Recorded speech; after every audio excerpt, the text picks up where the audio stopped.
시사본부. 안녕하십니까. 최영일의 시사본부 시작합니다. 자, 우리는 역사상 인간의 과학이 가장 고도화된 시대에 살고 있습니다. 과학 강국들이 경쟁적으로 달을 탐사하기 위해서 탐사선을 쏘고 있죠. 약 10년 후면 우리도 달 착륙을 하겠다는 준비를 계획을 세우고 하고 있습니다. 그뿐인가요? 또 인공지능 챗 GPT라는 것이 지금 사람보다 똑똑하다. 시도 쓰고 논문도 쓰고 보고서도 쓰고 심지어 사람보다 잘 쓴다. 여기에 놀라기도 하고 또 좋아하기도 하고 걱정하기도 하고 그런 상황입니다. 자, 하지만요. 또한 우리는 이 우주의 시간 속에서 참 짧은 찰나를 누리는 그런 존재이고요. 참 작은 존재입니다. 이 튀르키예의 대지진을 보면서 2008년 중국의 쓰촨성 대지진, 또 2011년에 동일본 대지진이 떠오르기도 했는데요. 자, 7.8의 강진이 왔고요. 7.5의 여진을 포함해서 여전히 불안한 상황입니다. 하룻밤이 지나면서 사망자가 3,000명대 이제는 4,000명을 넘었다는 안타까운 소식이 들어오고 있습니다. 부상자는 2만 명에 육박하는 상황입니다. 이 여진과 추위 때문에 구조가 난항이기 때문에 앞으로 이 사상자와 피해 규모는 더 늘어날 것 같습니다.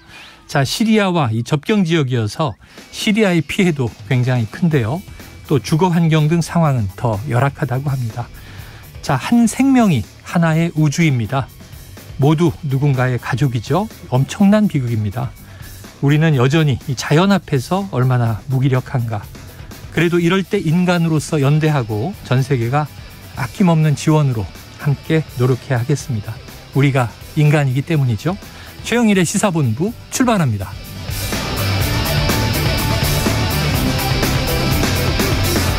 네, 1부에서는요. 오늘의 핵심 뉴스를 한입에 정리해드리는 한입뉴스 기다리고 있고요. 2부는 화제의 인터넷 뉴스를 다뤄보는 스트릿 뉴스 파이터, 그리고 정치권 취재 뒷이야기를 파헤쳐보는 불사조 기자단, 그리고 IT본부가 준비되어 있습니다. 자, 1부 마지막에 신청곡을 들려드리고 있는데요. 디저트송. 오늘 듣고 싶은 노래가 있으시면요. 문자 샵 9730으로 자유롭게 보내주시기 바랍니다. 짧은 문자는 50원, 긴 문자는 100원이고요. 오늘의 디저트송 선정되신 분께는 치킨 쿠폰을 보내드립니다. 오늘도 많은 참여 부탁합니다.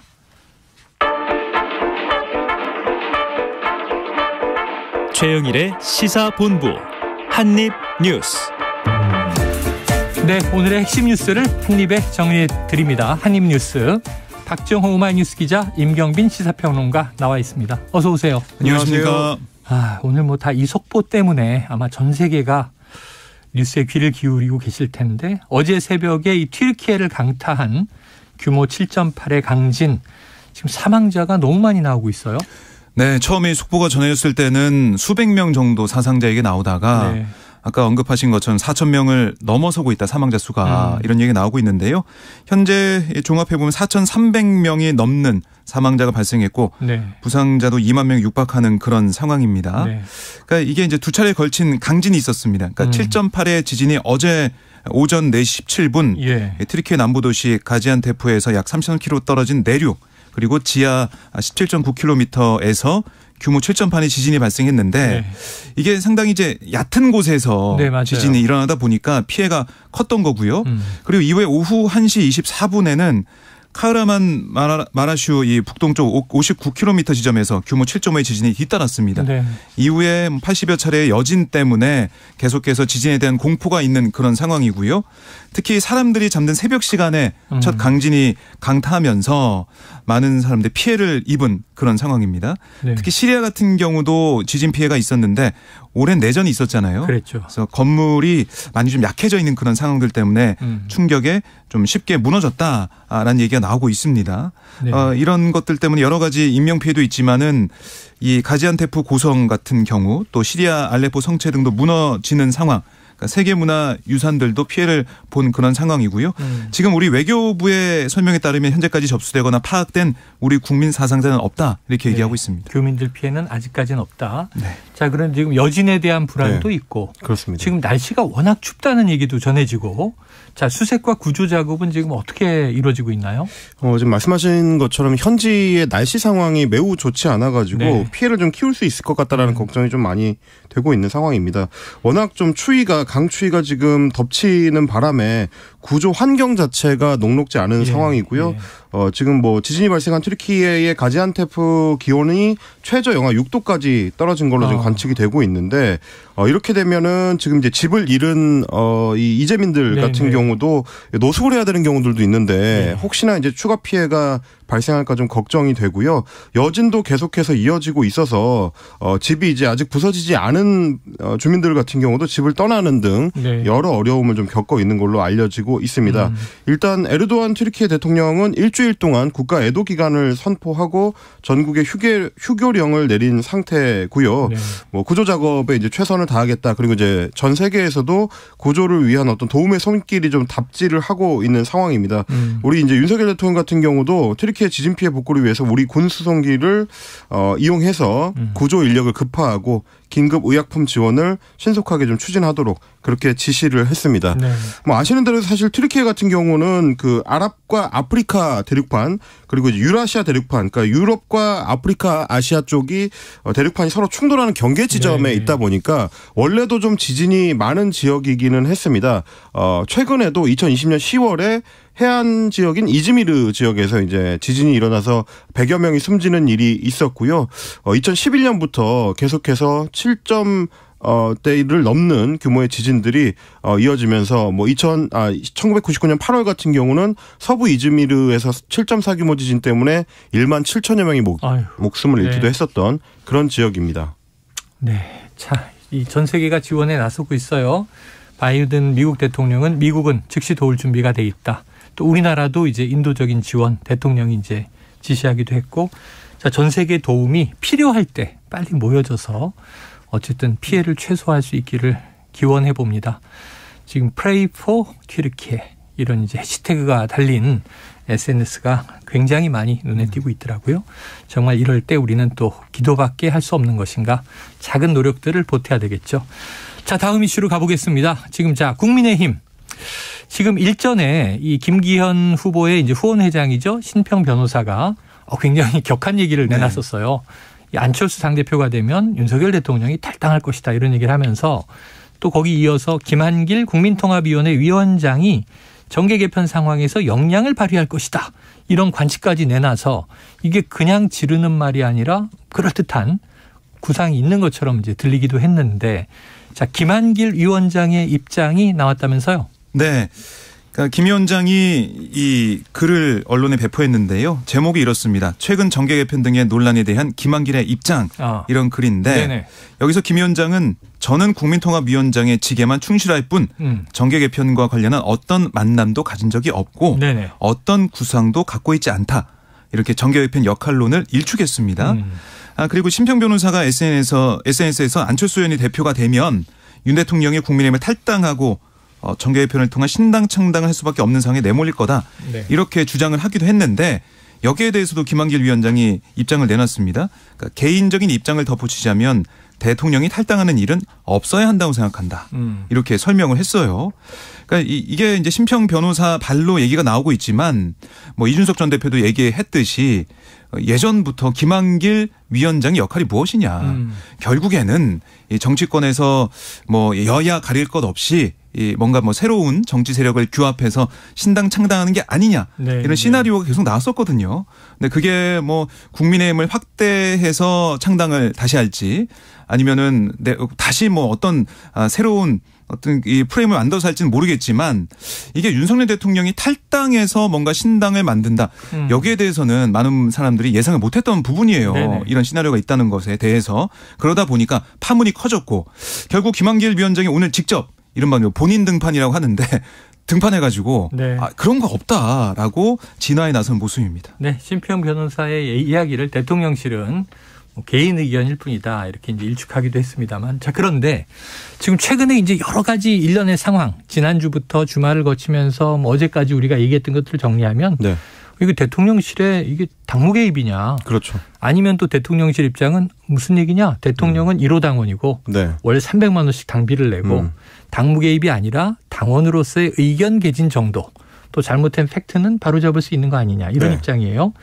그런데 이게 그치지 않고 지금 안철수 후보에 대한 대통령실의 메시지가 계속 나오고 있는데 관계자 발언이 그렇습니다. 당선 불가능할 것. 이건 어떻게 나온 얘기입니까? 그러니까 지금 뭐 좀 전에 설명해 주신 것처럼 대통령실에서는 대통령이 지금의 전당대회 상황에 대해서 이런 정도의 의견 개진을 할 수 있는 거 아니냐라고 네. 사실상 선언을 해버린 셈이기 때문에 이후에 대통령실 발로 나오는 발언들도 뭐 어느 정도는 허용이 된 걸로 이제 자체적인 합의를 네. 나름대로 해버린 셈이 돼버렸습니다. 그러다 보니까 지금 대통령실 관계자들의 발언이 거침이 더 없어진 어떤 양상인데요. 그래요. 지금 이투데이 단독 보도에 따르면 대통령실 관계자가 이투데이 쪽하고 이제 통화를 하면서 이렇게 얘기를 했다는 거죠. 안철수 의원은 대통령직 인수위원장을 맡았던 당시에 조각, 그러니까 이제 뭐 내각을 구성하는 데 있어서 불협화음을 일으켰었다. 네. 그런데 거기서 얼마나 지났다고 윤석열 대통령이 안 의원을 신뢰할 수 있겠느냐라고 이야기를 하면서 중대한 총선을 앞두고 당대표로 윤석열 정권과 스탠스를 맞출 최선의 파트너가 될 수 있을지 확신할 수가 없는 것이다. 네. 그러니까 사실 이제 안철수 의원을 당대표로서 신뢰할 수 없다라는 얘기를 지금 하고 있는 셈이고요. 네네. 그러면서 안 의원은 인수위원장 때 자기가 하고 싶은 것만 하고 협조하지 않는다는 뜻을 이미 정보를 짤 때부터 이 불협화음을 보여줬다. 그런데 또 얼마 지나지도 않았는데 당대표 후보로 나와서 안윤연대라고 하면서 찰떡궁합인 것처럼 홍보하는 거 적절하지 않다. 그렇게 얘기하면서 이렇게 못을 또 박았습니다. 네. 윤심의 안 의원은 안중에 없다. 그래서 안 의원이 내부적으로는 당권을 잡는 건 거의 불가능하다고 대통령실에서는 분석하고 있다. 이렇게 또 얘기를 했습니다. 그러니까 사실 이거는 저는 네네. 계속해서 지금 대통령실이 선을 넘고 있다고 보는데 의견 개진하는 차원을 넘어서 전망까지 하고 있단 말이죠. 네, 분석까지 하고 있다. 대통령실이. 그렇습니다. 결과를 본인들이 어떻게 그걸 예측을 하겠어요. 네. 지금도 안철수 의원, 그러니까 후보로서의 안철수 의원의 지지율이 급전직하지 않고 있는 상황인데 대통령실에서 어떤 분석 틀을 가지고 분석했는지 모르겠습니다만은 아예 그냥 특정 후보는 당선이 불가능하다라고 못을 박는 게 네. 적절한 행태인지 일단 모르겠고요. 그리고 이제 뭐 우리 팀장님도 아까 말씀해 주셨습니다만 이걸 해명하는 과정에서 대통령실이 대통령의 의견 개진 충분히 할 수 있다고 얘기를 하면서 한 달에 300만 원씩 당비를 내는 네네. 대통령이 뭐 이 국회의원들의 한 10배 정도씩 당비 내는데 이 정도 얘기는 할 수 있는 거 아니냐. 이런 표현은 해명하자는 의도는 알겠습니다만 굉장히 바람직하지 못한 방식의 해명 내용이다. 아니 당비를 많이 내면은 의견의 뭐 목소리가 더 커질 수 있는 자격이 주어지나요? 무슨 민주 정당을 운영하는 데 있어서 뭐 주주들이 이제 운영하는 뭐 회사도 아니고 사기업도 아니고 말이죠. 주식회사라면은 주주권에 따라서 주식을 많이 갖고 있는 사람이 발언권이 쓸 수 있겠지만 민주주의에서는 다 똑같이 한 표입니다. 제가 어제도 이제 1호 당원이라는 표현이 부적절하다고 말씀드렸는데 그거보다 더 부적절한 게 당비 300만 원 발언이거든요. 네. 대통령실이 어떤 의도를 갖고 있는지는 알겠습니다만 의도를 전달할 때 그 수단에 있어서는 조금 더 신중하고 품위를 갖출 필요가 있다. 지금 대통령실의 행태가 오히려 이 국민의힘 당원들한테 이 부작용이나 반감을 일으킬 수 있다는 걸 생각할 필요가 있을 것 같습니다. 이거 언제까지 이제 지금 뭐 선을 넘었다 이렇게 이제 임평론가는 말씀하셨는데 언제까지 계속될까 이게 참 궁금합니다. 자, 그런데 공식적으로는 어쨌든 지금 서류 심사에서 이 입후보했던 후보 9명 중에 이제 3명이 일단은 낙마했잖아요. 네. 6명으로 돼 있죠. 오늘 전당대회 출마한 당대표 후보들이 오전에 정견 발표에 나섰다고 하는데 자, 후보마다 강조한 내용이 있겠죠? 그렇습니다. 우선 김기현 후보 같은 경우는 계속해서 얘기해 왔던 대로 당정 조화로 국정 에너지를 극대화시키겠다. 윤석열 정부의 성공을 확실하게 뒷받침하겠다. 대통령과 수시로 소통하면서 24시간 민심을 듣고 당심을 듣는 살아있는 정당을 만들겠다 이렇게 얘기하면서 민생 경제를 살려내겠다 이런 포부를 밝혔습니다. 그러면서도 이제 자유민주주의를 부정하는 세력과는 절대 타협하지 않겠다. 저는 이 당 저당을 기웃거리지 않고 한 번도 탈당하지 않고 정통 보수의 뿌리를 지켜온 사람이다. 얘기하면서 사실상 안철수 후보를 겨냥을 했고요. 네. 그리고 안철수 후보는 수도권을 탈환해서 170석으로 총선 압승하겠다. 야당보다 득표율이 15% 정도 차이가 나는 수도권 지역구 좋은 후보를 공천하고 확장력이 있는 당대표를 뽑는다면 우리가 되찾아올 수 있는 숫자다. 이렇게 주장을 했습니다. 또 이 김기현 후보를 겨냥을 사실상 하면서 청년 지지율, 중도 지지율, 수도권 지지율에서 제 경쟁자와 비교해서 압도적인 우위를 점하고 있다. 이렇게 강조를 했습니다. 네. 그리고 윤석열 후보 같은 경우는 고질적 병폐인 뺄셈 정치의 DNA를 반드시 덧셈 정치의 DNA로 바꿔야 된다. 이렇게 얘기하면서 미스터 플러스 윤상현이 국민의힘을 원팀으로 만들 수 있다라고 얘기했고 또 당원 소환제 도입, 24시간 신고센터 설치, 여의도 연구원 전면 개편 이런 약속을 했고요. 조경태 후보는 국회의원 비례대표 또 불체포 특권, 정당 국고 보조금 이 3패 정치 개혁을 통해서 국민에 의한 국민을 위한 정치를 실현하겠다 이렇게 강조를 했습니다. 천하람 후보는 단순히 민주당보다 조금 나은 아니면 도저히 이재명 대표를 찍을 수 없어서 선택하는 그런 째째한 정당이 아니라 국민들께 최선의 선택을 제시하는 정당이 되도록 하겠다라고 강조하면서 대통령 공천 불개입 당원 또 공천 자격 고사 이 도입을 공약을 하는 모습이었습니다.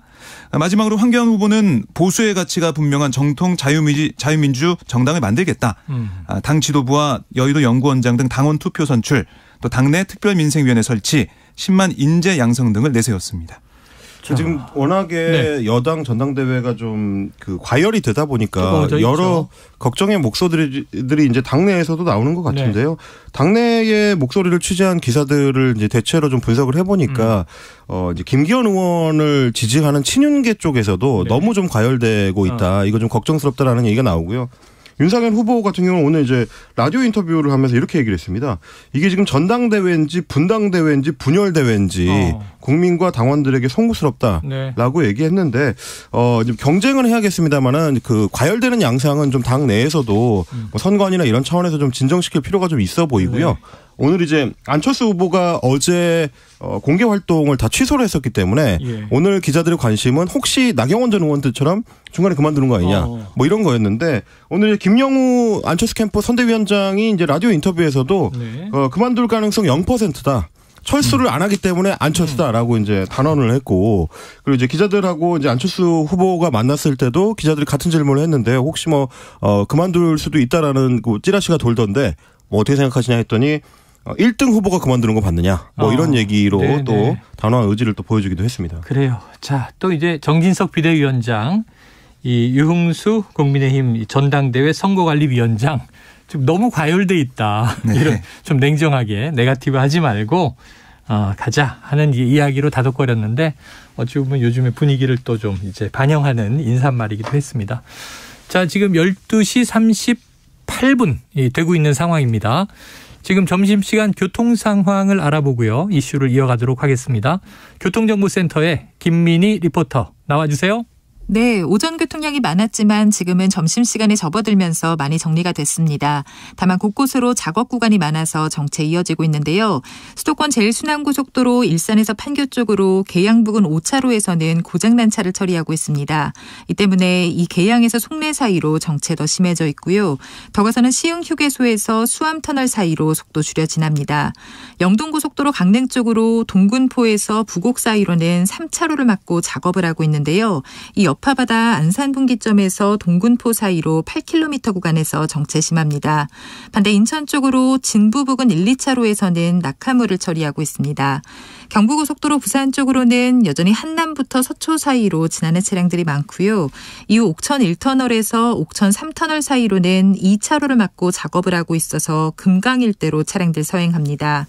그 밖에 호남고속도로 지선 논산 쪽으로 서대전 분기점 부근에서도 2차로를 막고 작업을 하고 있는데요. 유성 부근부터 8km 구간에서 정체 심합니다. KBS 교통정보센터였습니다.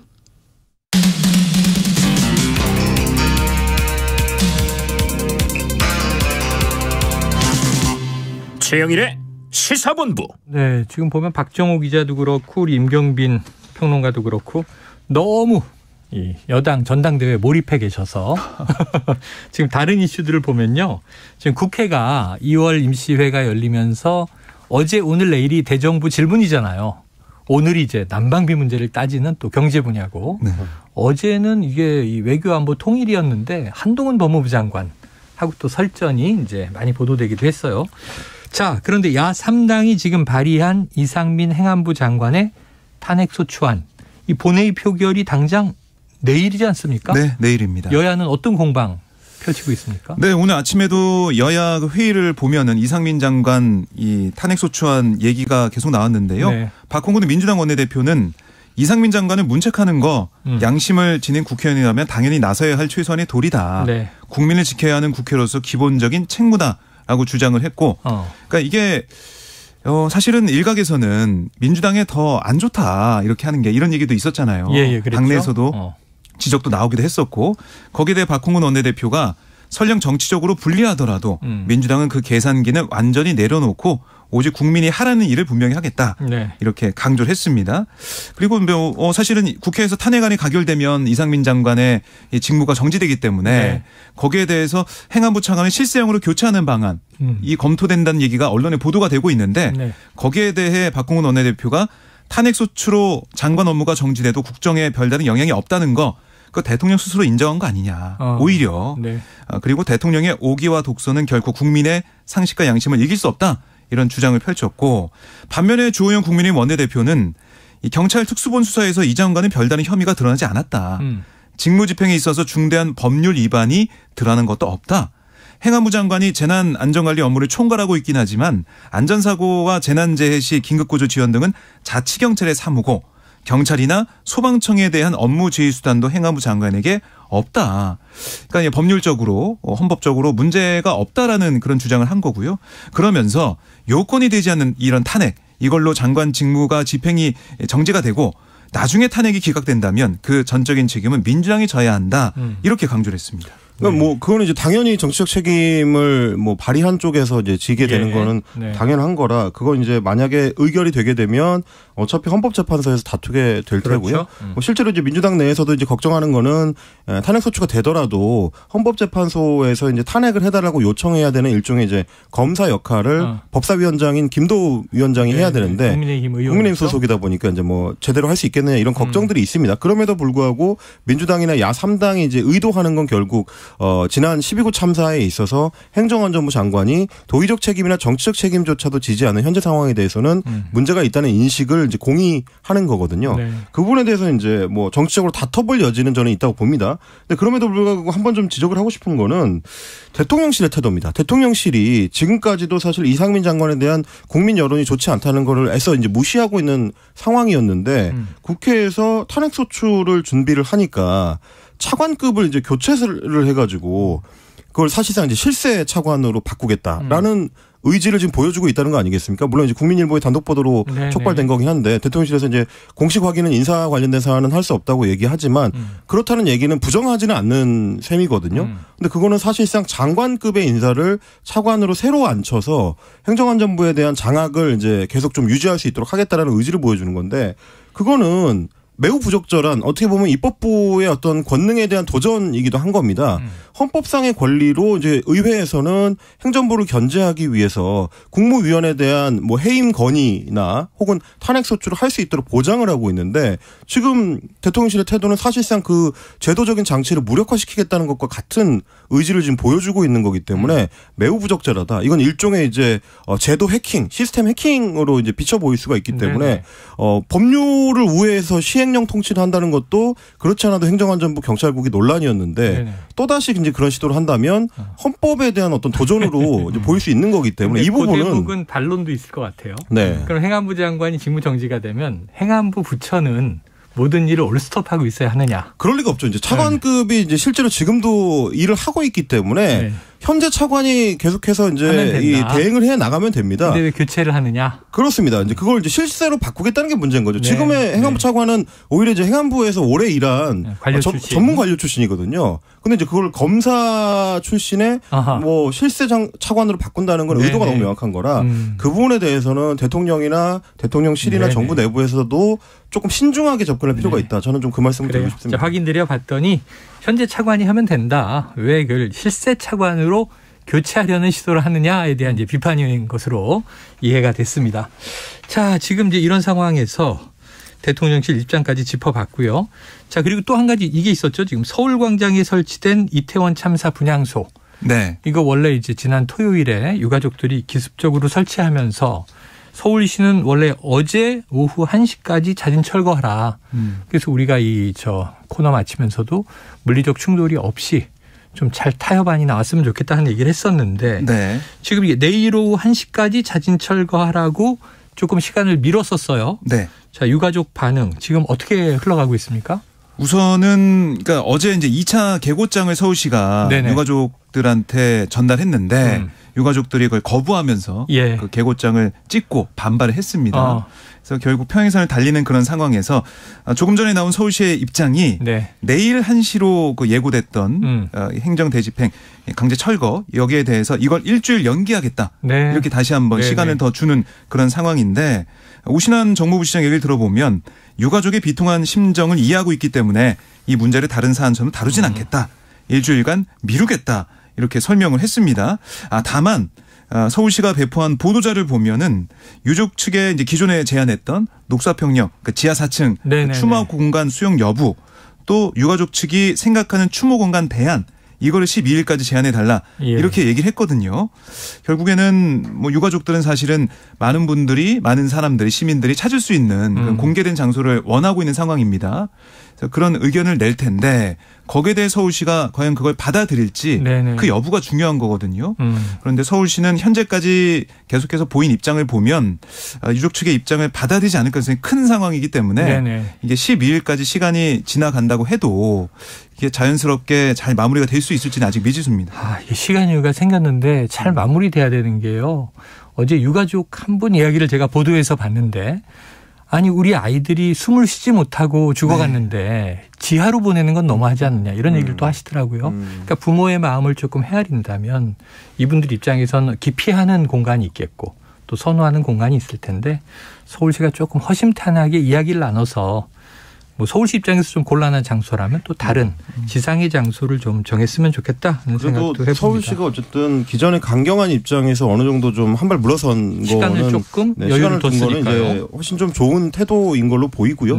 그리고 뭐 여러 차례 이제 팀장님도 말씀하셨습니다만은 이런 사회적 참사 사안 때마다 우리가 몇 번 겪었었던 교훈이 있어요. 이게 억지로 무리하게 상황을 좀 빨리 끝내려고 할수록 더 유가족들의 상처가 덧나면서 사회적 갈등이 더 커지는 양상을 이제 많이 경험을 했다. 세월호 참사 때도 그랬었고 쌍용차 사태에 관련된 이제 분향소 논란 때도 마찬가지였습니다. 그렇기 때문에 뭐 다른 나라들처럼 시간을 충분히 갖고 그리고 이제 유가족들이 상처와 이제 자연스럽게 이별할 수 있도록 그런 시간을 좀 보장해 주는 게 정부기관이 할 일이 아닌가 뭐 그렇게 생각이 좀 됩니다. 자, 핵심은 슬픔입니다. 이제 어차피 다 흘려야 할 눈물이 있는 것이죠. 울게 해달라는 유가족인데 이분들이 주먹을 쥐고 투쟁을 외치게 하는 분노로 이게 변화시켜서는 안 될 것 같습니다. 자, 이게 오랜만에 북한 소식이 나와 있는데요. 이 북한의 김정은 국무위원장이 7개월여 만에 열린 당의 중앙군사위원회에 참석했다. 자, 그렇다면 이게 신년사가 올해는 안 나왔잖아요. 박 기자님 어떤 메시지가 나왔습니까? 역시 이 군사력 강화 여기에 대해서 방점을 찍는 모습을 볼 수가 있었는데요. 김정은 위원장이 36일 만에 공개석상에 나타나서 조선노동당 중앙군사위원회 제8기 제4차 확대회의를 주재를 했는데 여기서 어떤 얘기를 했냐면 이 군사사업 근본적으로 개선 강화하기 위한 기구 편제적인 대책을 세울 때에 대한 여러 가지 가능성과 시급성 여기에서 얘기를 했고요. 또 인민군대 작전전투 훈련을 부단히 확대 강화하자. 또 전쟁 준비 태세를 보다 엄격히 완비할 그런 문제들 여기에 대해서 논의했다라고 조선중앙통신이 전했습니다. 그리고 이제 계속해서 여기저기서 나오는 얘기가 북한이 내부적으로 좀 어렵잖아요. 그렇기 때문에 경제적으로 어떻게 좀 이 어려운 상황을 타파해 나갈지 여기에 대해서도 많은 관심이 있는데 그건 또 이번 달 말에 다시 논의를 한다고 하고 있고요. 결국에는 군사력 강화에 방점 찍지만 자력갱생을 또 어떻게 할지 여기에 대한 여러 가지 고민을 좀 하고 있다라고 볼 수가 있겠습니다. 그래서 전쟁 준비 태세를 엄격히 완비하면서도 민생 문제를 어떻게 해결할 것이냐. 이게 2023년 북한에 주어진 또 계속 이어져 온 그런 과제라고 볼 수가 있겠습니다. 몇 년 동안 지금 키워드는 두 개예요. 하나는 이제 자위권, 자위력, 또 하나는 이제 인민 경제. 이 방점인데 지금 경제는 우리 입장에서는 좀 개방 시장을 열어야 하지 않느냐 하는 이제 염려가 있는 것이고 그러면 대북 제재를 풀어야 되고 그러려면 핵을 내려놔야 되지 않느냐. 근데 그게 지금 뭐 안 되고 있는 게 그냥 평행선이니까 말이죠. 네. 자, 내일이 북한 인민군 창건 75년이라고 하더라고요. 네. 그러면은 임평론가님 열병식 열립니까? 열병식이 지금 이제 준비되고 있는 것들이 이제 관측이 됐습니다. 네네. 그래서 열병식 준비가 이제 한창이다. 특히 평양에 이제 김일성 광장을 중심으로 해가지고 주민들이 뭐 숫자 이제 플랜카드를 가지고 숫자를 형상화한다든지 이제 네. 이런 준비를 하고 있는 장면들이 좀 목격이 되고 있고요. 그리고 말씀하신 대로 이제 75주년이 되는 때이기 때문에 아마도 새로운 무기 체계를 이제 자랑하고 이제 선보일 가능성이 크다. 그러면서 로버트 에이브럼스 전 주한미군 사령관이 예측하기로는 새로운 순항 미사일에다가 이제 핵 탑재가 가능하다라는 게 이제 북한의 주장이기 때문에 새 순항 미사일 그리고 600mm 초대형 방사포를 선보일 가능성이 크다라는 거고요. 브루스 베넷 미국 랜드 연구소 선임 연구원 같은 경우는 핵무기를 운반할 수도 있는 스텔스 무인기가 등장할 가능성 이걸 또 관측을 했습니다. 그러니까 이런 것들은 결국 최근 들어가지고 우리하고 이제 미국이 북한에 대한 핵 억제력을 강화하겠다라는 움직임, 그 합의와 그리고 이제 주한미군과의 어떤 훈련을 더 이제 자주 하고 대규모로 하겠다라고 공표한 거에 대해서 맞서는 차원에서 네. 비대칭 전력을 이제 많이 이제 소개할 가능성이 높다라고 좀 예측이 되고 있습니다. 자, 엄중하게 봐야 되는데 아까 로버트 에이브럼스라고 얘기하셔서 로봇을 만들었다고 이렇게 놀랐더니 그건 아니군요. 요즘 SF 드라마의 이 잔재입니다. 죄송합니다. 자, 이거 말이죠. 지금 이 대선 패배한 입장에서 검찰이 오라고 하니 또 가겠다. 이런 입장 밝혔던 이재명 민주당 대표 말이죠. 출석 시기를 놓고 검찰하고 지금 계속 이게 네. 조율이라면 조율이랄까 밀고 당기기 이어지고 있었는데 이번 주 금요일에 출석합니까? 그렇습니다. 원래는 이재명 대표는 주말에 가겠다는 얘기는 계속 해왔어요. 네. 왜냐하면 당무가 있기 때문에 평일은 어렵다라고 얘기했는데 오늘 민주당이 기자들에게 이제 보낸 문자를 받아봐서 보니까 검찰이 주중 출석을 강경하게 고집했다. 이렇게 민주당은 네네네. 설명을 했습니다. 그래서 민생을 챙겨야 하는 당대표의 사정을 애써 외면하면서 집요하게 주중 출석만 요구하는 이 검찰의 태도가 유감스럽다라고 민주당은 네네. 지적을 했고요. 정부 여당이 민생을 나몰라라 하는 그런 상황에서 야당의 그 역할을 떠맡기는 그런 상황인데 검찰을 앞세워서 그것마저 방해하는 게 현 정권의 민낯이 아니냐. 이런 공세도 지금 민주당이 펴고 있는 상황인데요. 이재명 대표는 지난달 28일 그 조사 때와 마찬가지로 서면 진술서를 준비하겠다. 네. 이건 이제 바탕으로 방어권을 뭐 생각을 하면서 적극 행사하겠다. 이런 얘기를 하고 있습니다. 자, 이게 추가 이제 소환 조사예요. 어떤 입장문을 또 낼 것인가. 이제 이번 금요일 주목해봐야 될 것 같고요. 이 와중에 또 백현동 개발 특혜 의혹에 대해서 검찰이 본격 수사에 나섰다. 대대적인 또 압수수색이 지금 보도되고 있습니다. 자, 오늘 한입뉴스는 여기서 정리하겠습니다. 박종호 오마이뉴스 기자, 임경빈 시사평론가 수고하셨습니다. 고맙습니다. 자, 오늘의 디저트송은요. 청취자 4725님께서 이 튀르키예와 시리아 지진 소식에 가슴이 너무 아프네요. 더 이상의 피해가 발생하지 않았으면 좋겠습니다. 변진섭의 우리의 사랑이 필요한 거죠. 신청을 하셨습니다. 노래 듣고요. 저는 2부로 돌아오겠습니다.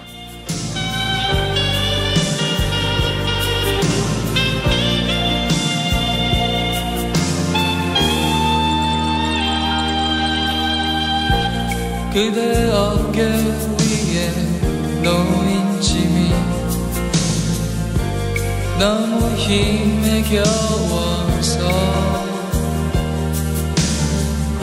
길을 걷다 멈춰진 그 길가에서 마냥 울고 싶어질 때 아주 작고 약한 힘이지만 나의 손을 잡아요. 따뜻함을 느끼게 할 수 있도록 어루만져 줄게요. 우리가 저마다 힘의 겨울 인생의 무게로 넘어질 때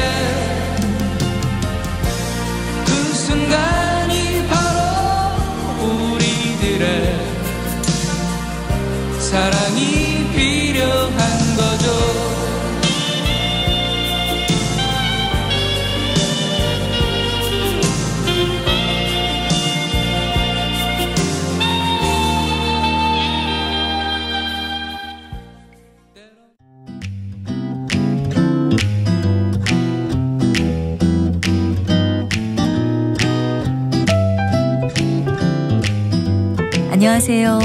바른말 고운말입니다. 목소리가 유난히 큰 사람들이 있습니다. 이런 분들과 같이 얘기를 하거나 전화 통화할 때는 상대방의 목소리가 너무 크게 들려서 정신없을 때도 있는데요. 이런 경우에 귀가 멍멍하다와 귀가 먹먹하다 중에서 어느 것을 써야 할까요? 이 경우에는 앞에 두 음절에 기역 받침을 쓰는 먹먹하다가 맞습니다. 형용사 먹먹하다는 우선 귀와 관련해서 써서 갑자기 귀가 막힌 듯이 소리가 잘 들리지 않다를 뜻합니다.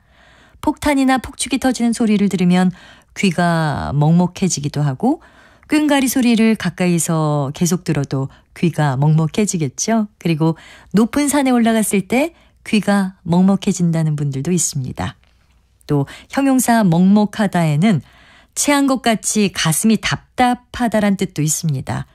자식이 고생을 많이 하고 있다는 얘기를 들으면 부모님의 가슴이 먹먹해질 수밖에 없을 겁니다. 이 먹먹하다와 형태가 비슷한 표현 중에 이응 받침을 쓰는 멍멍하다가 있는데요. 이것은 정신이 빠진 것 같이 어리벙벙하다를 뜻합니다. 그는 친구의 사고 소식을 듣고 정신이 나간 것처럼 멍멍하게 앉아 있다. 이렇게 말할 수 있습니다. 먹먹하다는 주로 귀나 가슴과 관련해서 사용하고요. 멍멍하다는 정신과 관련해서 사용하는 것으로 구별해서 생각하면 될 것 같습니다. 바른말 고운말 아나운서 변희영이었습니다.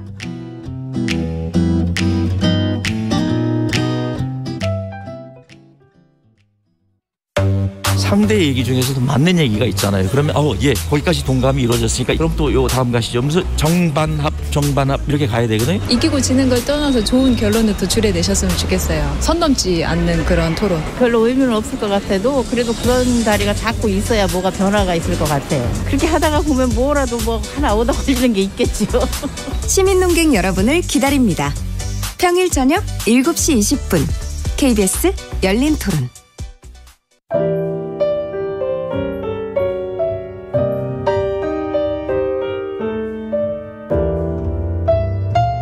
내일의 품격, 김성환의 시사야에서 챙겨가세요.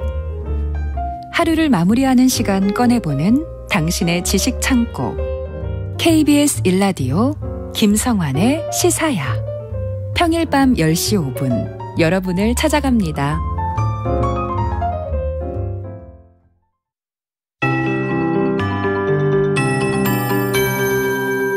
KBS 58분 날씨. 연일 맑은 하늘을 보기가 힘듭니다. 미세먼지 때문인데요. 대기가 정체되면서 먼지가 날아가지 못하고 있어서 지금 전국 대부분 지방에서 초미세먼지 농도가 나쁨을 보이고 있고요. 특히 초미세먼지 주의보가 발효 중인 경기도와 세종, 충청 남북도와 전북 서부 지역은 매우 나쁨 단계까지 오른 곳도 있습니다. 또 서울을 비롯한 수도권과 강원 영서, 대전과 세종, 충청도는 고농도 미세먼지 비상 저감 조치도 시행 중입니다. 오늘 종일 먼지 농도가 나쁨에서 매우 나쁨을 보이는 곳이 많겠고요. 이 미세먼지는 내일 오후부터 차츰 해소될 것으로 예상됩니다. 오늘 하늘 자체는 대체로 맑겠지만 종일 먼지 안개가 부옇게 끼는 곳이 많겠습니다. 동해안 지역은 차차 동풍의 영향을 받아 강원 영동은 오후부터 내일 새벽 사이에, 경북 동해안은 내일 새벽에 한때 비나 눈이 조금 오는 곳이 있겠습니다. 오늘 낮 기온은 서울과 강릉 9도, 대전 11도, 대구 13도, 광주 14도 등으로 평년 기온을 2도에서 9도나 웃돌겠습니다. 한편 지금 강원 동해안과 산지, 경상남북도와 전남 지역에는 건조특보가 계속 발효 중이니까요. 불조심하시기 바랍니다. 현재 서울의 기온은 7.3도입니다. 송소진입니다.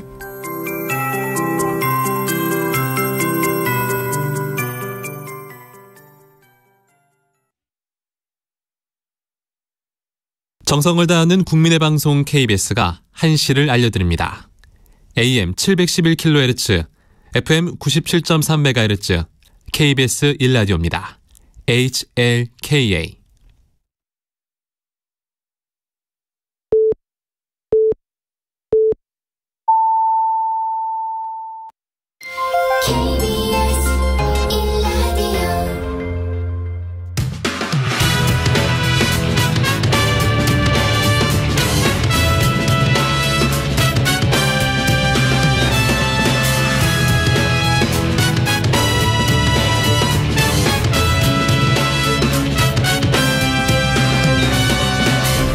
KBS 1라디오 최영일의 시사본부.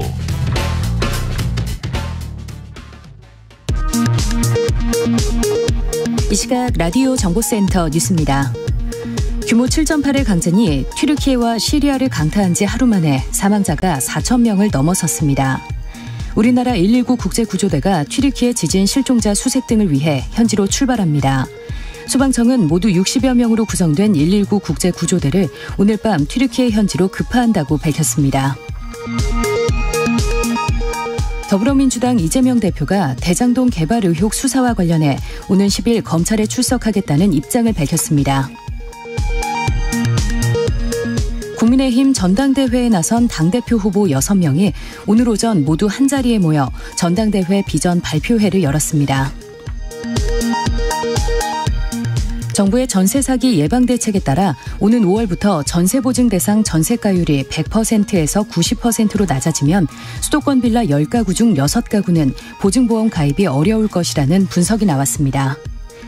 지금까지 라디오 정보센터 조진주였습니다.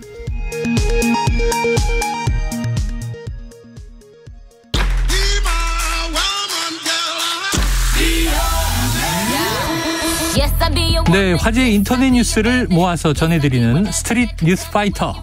자, 오늘 박지원 뉴스캐스터와 함께하겠습니다. 어서 오세요. 안녕하세요. 자, 이거 특이한 소식이에요. 보통 시민들이 신고를 해주면 경찰은 이제 못 보던 것을 확인하게 되니까 고마워하곤 하잖아요. 그렇죠. 그런데 경찰이 신고자에게 그만해달라. 자, 오늘은 여기서 그만하면 안 될까요? 이런 말이 나왔다. 네. 이게 어떤 일이에요? 네, 여기까지만 해주세요. 네. 번호판 없이 운행하는 오토바이를 계속 신고한 A씨에게 경찰이 네네. 던진 말입니다. 한 유튜브 채널에서 무판 오토바이 검거 1일 최다 기록 갱신했습니다. 아이고. 라는 제목의 영상이 게시되면서 무려 33만 명이 넘는 조회수가 현재 찍히고 있습니다. 네네. 영상에는 해당 채널을 운영하는 유튜버가 부산에서 번호판 없이 주행하는 오토바이를 신고하는 모습이 담겼고 네. 이 외에도 계속해서 도로교통법을 어긴 오토바이를 적발하면서 112에 신고를 하는 모습이 나옵니다. 네네. 그런데 이런 와중에 한 지구대 경찰관으로부터 연락을 받습니다. 신고는 감사하지만 계속 이렇게 신고를 하시면 우리가 이거를 모두 처리를 할 수가 없고요. 운행 중인 순찰차 4대로도 업무를 할 수가 없다라고 전합니다. 네. 여기에 대해서 유튜버는 가용 순찰차가 4대라고 하지만 주변에 지구대 많지 않냐라고 반문을 했더니 네. 말을 조금 얼버무리면서 오늘은 제발 여기까지만 하면 안 될까요?라고 요청했다고 네. 합니다. 통화를 공개한 유튜버는 인력이 부족하면 인근 지구대에 지원 요청을 하면 된다고 주장하면서 경찰의 요청을 거절한 채 오기가 생기자 밤새 신고를 이어갔습니다. 아이고, 네. 그래도 영상 속의 경찰관들도 출동이 다소 늦어지기는 했지만 신고를 최대한 처리하는 모습을 보이면서 영상을 본 누리꾼들은 번호판 미부착이 이렇게나 많다니 진짜 놀랍네요. 그만하라는 경찰은 업무 태만 아니냐 등 경찰을 비난했습니다. 반면 일부는 경찰이 종일 이것만 단속할 수는 없다.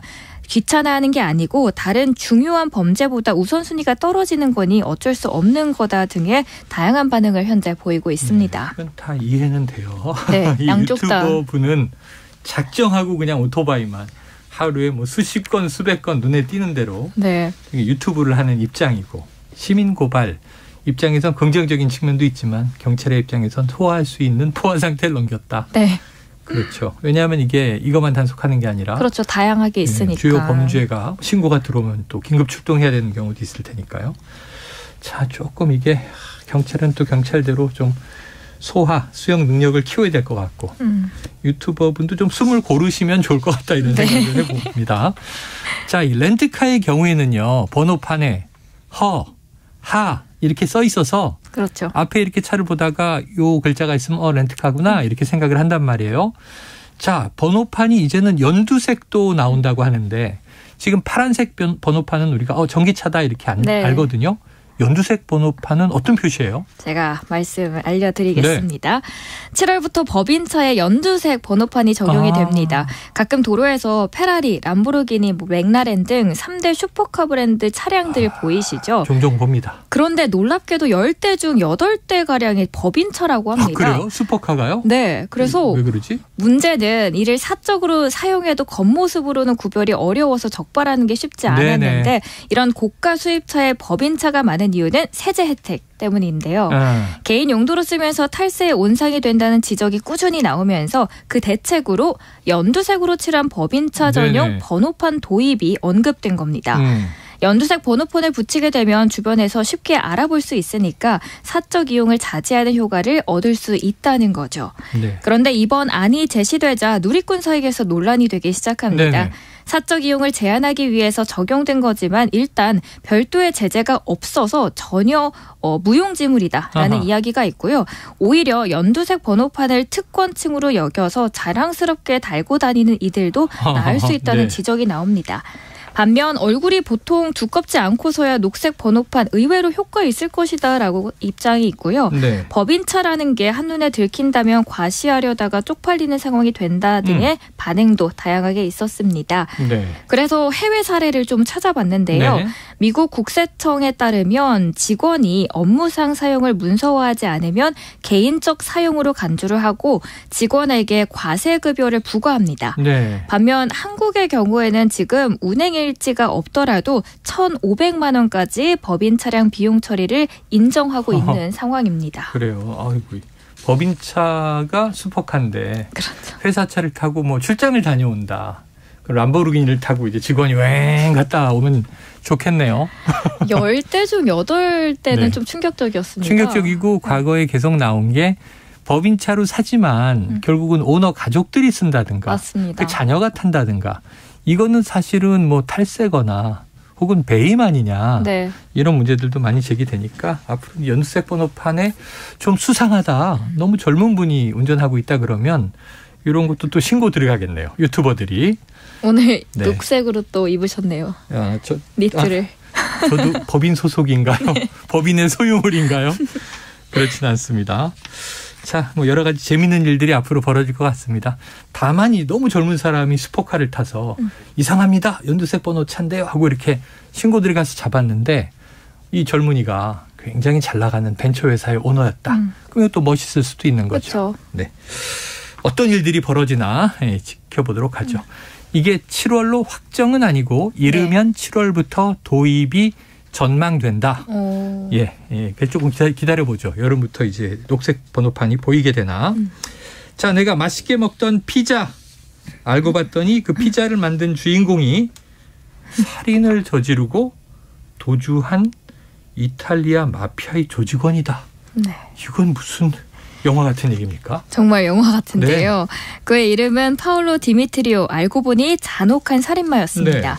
영국 BBC에 따르면 새벽 1시쯤 중부도시 생테티엔에서 파울로 디미트리오를 약 16년 만에 체포를 했습니다. 사실 그의 진짜 이름은 에드가르도 그레코였고요. 마피아 중에서도 이탈리아에서 가장 강력한 조직에서 활동을 하고 있는 조직원이었습니다. 그레코는 1991년 마피아 조직 간 전쟁이 한창일 때 상대 조직의 형제를 구타하고 살해한 혐의로 종신형을 받은 상태였죠. 두 사람의 시신이 발견되지 않기 때문에 이들의 시신이 염산에 분해 처리됐다는 소문이 돌기도 했고요. 같은 해 그레코는 또 다른 남성을 살해하려고 했다고도 합니다. 2006년 그래서 체포영장이 발부되자 그레코는 자취를 감춰서 수배했지만 찾을 수 없었습니다. 알고 보니 8년 뒤에 프랑스로 옮겨서 3년 이상 피자 셰프로 일을 하고 있었던 거죠. 영장이 발부 이후 16년이라는 세월이 보내면서 그레코는 당당하게 자신의 가게를 신문에 소개하고 파울로 디미트리오가 꿈에 그리던 식당이라고 기사까지 냅니다. 네. 신문까지 났는데 어떻게 숨어 지냈냐고요? 그러니까요. 수염을 기르고 안경을 쓴 채 모습을 드러냈기 때문이죠. 모습이 바뀌었구나. 하지만 너무 자만했던 탓일까요? 그는 곧 이탈리아에서 마피아 척결에 앞장서고 있는 검사에게 발각되고 인터폴이 체포하게 됐습니다. 이탈리아 내무장관은 이번 체포를 두고 모든 형태의 조직 범죄로부터 싸우는 이탈리아의 의지를 보여주고 있다라고 평가를 했습니다. 하지만 현재 그레코는 본국의 송환을 거부하는 것으로 알려져 있습니다. 네, 이탈리아와 프랑스는 뭐 범죄인 인도 조약이 있을 테니까 네. 송환 거부를 해도 일정 시간 재판을 거쳐서 이렇게 중범죄자라면 이탈리아로 송환이 돼서 결국은 법적 처벌을 받지 않겠는가? 네. 야, 피자집에 그냥 아주 잘 숨어 살았네요. 진짜 대담하죠. 네, 뭐 이탈리아 사람 하면 다 피자 잘 만드나? 궁금하기도 합니다. 자, 요즘 다이어트들 많이 하시는데요. 그런데 이 아이돌처럼 될래? 아이돌이 또 선망의 대상이니까. 그렇죠. 아이고, 이 죽음의 다이어트를 하는 청소년, 어린이 많아지고 있다고요? 네. 지난달 16일 방송인 김숙 씨는 소식좌 연예인으로 유명하죠. 박소연 씨와 산다라박 씨가 이 딸기, 수박 한 입 등을 먹고 배불러하거나 체형을 비교하는 영상을 올렸다가 청소년 악영향을 지적하는 여론에 직면한 뒤 영상을 지우는 일이 있었습니다. 네네네. 다이어트가 이렇게 아이들에게 영향을 미치고 있어서 더욱더 화제가 되고 있는데요. 경기도 화성시에 사는 초등학생 6학년 학생은 키 145에 체중 30kg 정도가 됩니다. 네네. 또래보다도 마른 편인데 1년째 네. 다이어트 중인데 걸그룹 아이돌처럼 되고 싶다는 게 이 학생의 소망입니다. 이 학생은 현재 하루 2끼만 먹고요. 한 끼에 2숟가락 남짓 밥만 먹으면서 탄수화물은 극단적으로 줄이고 있습니다. 학생의 어머니는 아이에게 아이돌 언니처럼 되려면 잘 먹고 운동해야 한다라고 설득해보지만 도통 통하진 않습니다.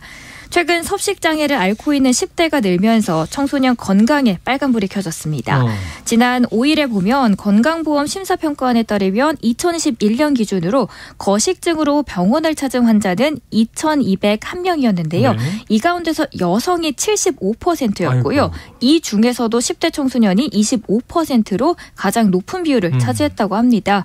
최근 5년간 70대 이상을 제외하고 가장 진료 인원이 많은 집단은 10대 여성으로 파악됩니다. 네. 트위터 같은 경우에는 최근에 뼈 말라, 뼈 보일 정도로 마른 몸 또는 먹토, 먹고 토하기 같은 네네. 은어가 흔히 쓰이는 걸 볼 수 있습니다. 섭식장애는 사실 다이어트의 부작용 정도로만 여겨져서 질병이라는 인식을 못하는 경우가 많은데 사망까지도 이를 수 있는 심각한 문제입니다. 키 60cm에 체중 42kg인 10대 여성은 병원에 실려가는 게 일상이지만 살찌는 게 너무 싫어서 물 이외에 아무것도 먹지 않는다라고 네. 말합니다. 이처럼 병원에 가지 않는 아이들이 많다 보니 섭식장애 겪는 환자 숫자는 통계보다도 더욱더 많을 것으로 보고 있고요. 누리꾼들은 여기에 대해서 그 전에 자기 자신을 먼저 사랑해줬으면 좋겠다.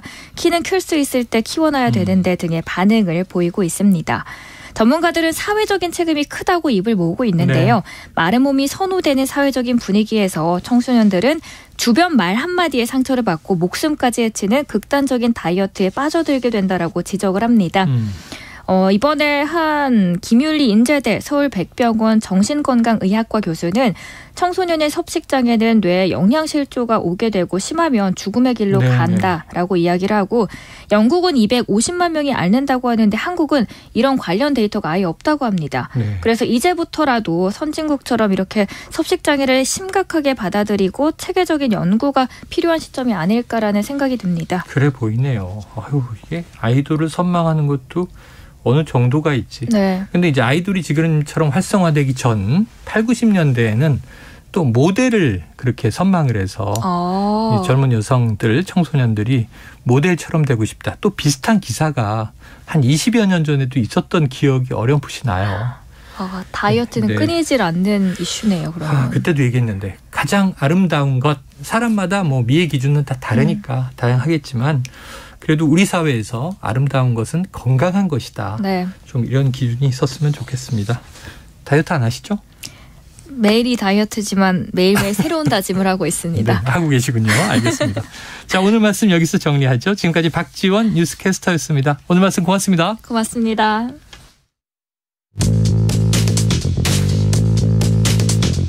최영일의 시사본부는 여러분과 함께합니다. 짧은 문자 50원, 긴 문자 100원이 드는 샵 9730. 라디오 어플 콩과 유튜브는 무료로 참여하실 수 있습니다.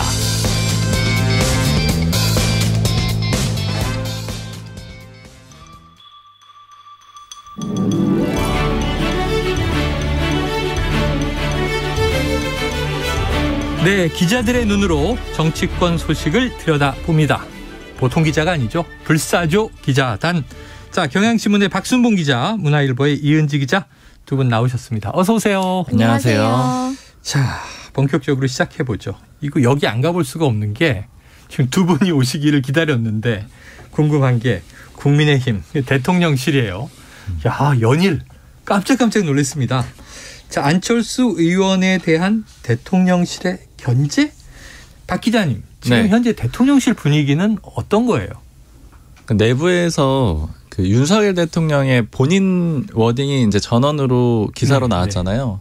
그 전까지는 사실은 좀 반대하거나 반발하는 그런 목소리도 있었거든요. 그러니까 이게 너무 많이 간 것 같다. 이렇게 했을 때 나중에 다시 대통령한테 부담이 될 수도 있다. 이런 얘기들이 용산 쪽에서 나왔었는데 결과적으로는 윤 대통령의 발언이 전원 형태이긴 하지만 어쨌든 나왔잖아요. 뭐 핵심 관계자 발, 고위 관계자 발 많아요. 그것도 있고 특히 윤 대통령이 이렇게 얘기를 했다라고 이제 고위 관계자가 전달을 한 거잖아요. 그러니까 그런 다음부터는 이제는 뭐 방향이 정해졌다. 이제 이렇게 좀 받아들이고 있고 사실은 좀 내부에서도 반발이 나온다라고 말씀을 드렸던 거는 지금 이제 주요 자리에 보면은 뭐 비서관급이나 아니면 수석급 자리들에 보면은 예전에 안철수 의원하고 단일화해야 된다라고 주장한 사람들 굉장히 많거든요. 네네네. 그렇게 주축이 됐던 사람들이 여전히 자리에 있고 대선 캠프 때. 네. 그리고 또 안철수 의원 측 사람들도 여전히 대통령실에 많이 있거든요. 꽤. 그 사람들 그대로 있는데 그럼 왜 이게 좀 모순적이지 않느냐. 그때 단일화하는 것 자체에 대해서 그렇게 주장했던 사람들은 여전히 그 자리에 그대로 있는데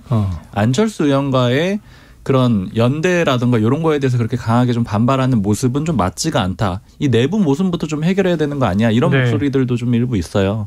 그리고 지금 이제 소위 말하는 그 고위 관계자들 처음에 윤 대통령 발언 나오기 전에 고위 관계자들을 통한 그런 비판들이 있었잖아요. 안철수 의원에 대해서.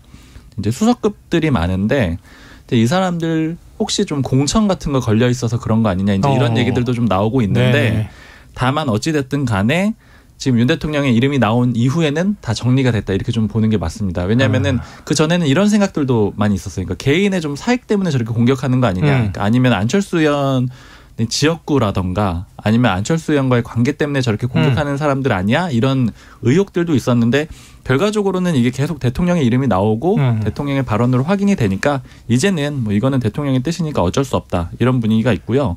그리고 사실 이제 김기현 캠프에서도 제가 지난주쯤에 들었을 때 이렇게 가다가 보면은 그 당대표가 되고 나서도 너무 힘들어지는 거 아니냐. 왜냐하면은 너무 공격을 했기 때문에 내부에 좀 많이 갈라진 상태잖아요. 그러니까 당대표로 당 운영하는 거 힘든 거 아니냐 이렇게 물어봤더니 이제 여러 가지 반응들이 있었는데 좀 인상적이었던 거는 이거 우리가 건드릴 수 있는 전략이 아니다. 이런 얘기들을 했거든요. 그게 이제 윤 대통령 발언 나오기 전인데 즉 이 얘기는 대통령이 결정한 전략이기 때문에 우리가 손을 댈 수 없다 이런 얘기인 거예요. 그러니까 김기현 캠프에서조차. 그렇죠. 대통령의 뜻이라는 걸 좀 일찍 인지를 하고 있었던 것 같고 근데 결과적으로는 이렇게 좀 흘러가고 있다. 그림이 되게 된 것 같습니다. 김기현 의원 외에는 지금 다 뭐 레드카드를 옐로우 카드를 막 받고 있는 상황이에요. 지금 이게 어느 정도냐면 난방비도 안철수 탓이다. 이런 흐름도 있고 김기현 후보는 또 계속 이 색깔론 간첩도 언급하고 또 언론 노조 얘기 예전에 이런 얘기가 있었다는데 이게 좀 인상적인 게 있어요. 그러니까 흐름을 보면 이런 겁니다. 처음에 지난주 목요일부터 공격이 시작됐거든요. 안철수 의원에 대해서. 그때 김기현 의원이 뭐라고 얘기를 했냐면 일종의 신호탄이었는데 안철수 의원은 윤석열 대통령의 뭐 반대쪽에 있는 분 뭐 이런 정도의 표현을 썼습니다. 그리고 그게 신호탄이 돼가지고 소위 친윤 의원들이 집중적으로 나서가지고 막 공격을 시작을 했거든요. 근데 그러면 그때는 이제 친윤이 아니다. 현재 시점에 대한 공격이 많았어요. 근데 이게 점점 과거로 가는 거예요. 점점 과거로 가서 그 단일화 할 때 진심 맞았냐. 그러니까 자기 이익 때문에 한 거냐. 이런 식의 공격이 있었죠. 그리고 인수위원장 잘했냐. 그때 제대로 한 거 맞냐. 이런 식의 공격이 있었잖아요. 출 얘기 나왔고요. 그때 제가 모 전직 의원한테 들었던 얘기는 그때 안철수 의원이 인수위원장 할 때 이거 난방비 문제 왜 못 짚었냐 이런 얘기들이 있는 거예요. 그러니까 그때 짚었으면은 문재인 정부의 잘못이라는 것도 훨씬 더 부각을 할 수가 있었고 지금 이렇게 좀 문제가 되지 않았을 때 지금 굉장히 좀 까다로운 문제가 된 거잖아요. 그때 제대로 못했던 거 아니냐. 안철수 의원이 당시에 자기 다음에 대통령 하기 전에 일종의 그냥 체험만 해본 거 아니냐 이런 식의 공격도 하거든요. 네. 그 다음 공격이 이제 그 신영복 교수에 대한 그런 뭐 존경 뭐 이런 걸로 가잖아요. 그러니까 시점을 보시면은 점차 과거로 가는 거예요. 그러니까 지금 시점부터 공격을 해가지고 계속 옛날 것부터 그러니까 시작점부터 공격을 한다. 이런 흐름으로 좀 이해할 수 있을 것 같습니다. 민주당 시절까지 거슬러 올라가면 그렇죠. 뭐 당 제대로 운영한 거 있냐 이런 공격도 많이 하잖아요. 어디까지 팔 것인가. 야, 이게 저 인수위원장 시절에 왜 난방비를 못 짚었나. 지난해 4월 상당히 3월 예선 끝나고 포근한 봄이었는데 짚었을 수도 있기는 해요. 사실은 이제 그때 우크라이나 러시아가 침공하면서 전쟁이 시작되고 외국에서는 뭐 있을 수 있는데 하여튼 너무 초기이긴 했죠. 에너지 대란 얘기도 있고. 네. 그럼 왜 지난해 가을에는 또 못 짚었어요. 여러 가지 문제가 있는데. 책임은 어쨌든 지금 일단 어쨌든 기승전 안철수로 가고 있다. 국민의힘 내부는. 자, 오늘 안철수 캠프 김영우 전 의원이요. 중도 포기는 절대 없다 그랬는데 이게 또 갑론을박이에요. 철수하는 거냐? 아니다. 끝까지 갈 것이다. 근데 1위 후보가 그만두는 거 봤느냐? 나경원 전 의원도 1위 하고 있었단 말이에요. 그렇죠. 불출마했잖아요. 또 유승민 전 의원도 룰 바뀌기 전까지는 지지층은 아니지만 국민 여론조사에선 또 1위 하고 있었단 말이에요. 자, 안철수 후보 쪽 분위기와 전략은 어떻습니까? 어제랑 그제 그리고 오늘도 좀 집중적으로 얘기들을 들어봤는데 일단은 중도 포기하겠다는 생각은 전혀 없습니다. 없다. 전혀 없고 사실 이제 오늘 아침에 그런 여론이 확 돌았어요. 그러니까 여론이라기보다 이제 구체적으로 말씀드리면은 소위 말하는 그런 소식지, 그러니까 지라시라고 하는 그런 글들이 돌았는데 어디서 그걸 이제 만들었는지는 좀 확인을 할 수가 없지만 일단 일부 시각은 혹시 김기현 의원 캠프 쪽에서 만든 거 아니야 이렇게 좀 의혹을 갖는 그런 그림도 있거든요. 근데 이제 거기에 맞서가지고 1등은 안 물러난다 이런 내용으로 똑같이 또 금방 또 소위 지라시가 돌았거든요. 그러니까 이제 이런 여론전들도 좀 있었고 이제 왜 그런 것 같냐고 하니까 국민의힘에서 나오는 얘기는 이거 사실은 안철수 의원이 그만둘 가능성은 제로인데 사기 떨어뜨리려고 그런 거 아니냐 뭐 이런 얘기들도 하고 그러니까 일종의 좀 전반적으로 진짜 실제 전쟁처럼 뭐 신경전이 벌어지고 근데 누가 뭐 만들었다 이거는 뭐 확정적인 얘기는 전혀 아닙니다. 근데 어쨌든 이런 식으로 소위 지라시 같은 것들도 좀 돌고 있는 그런 상황이고요.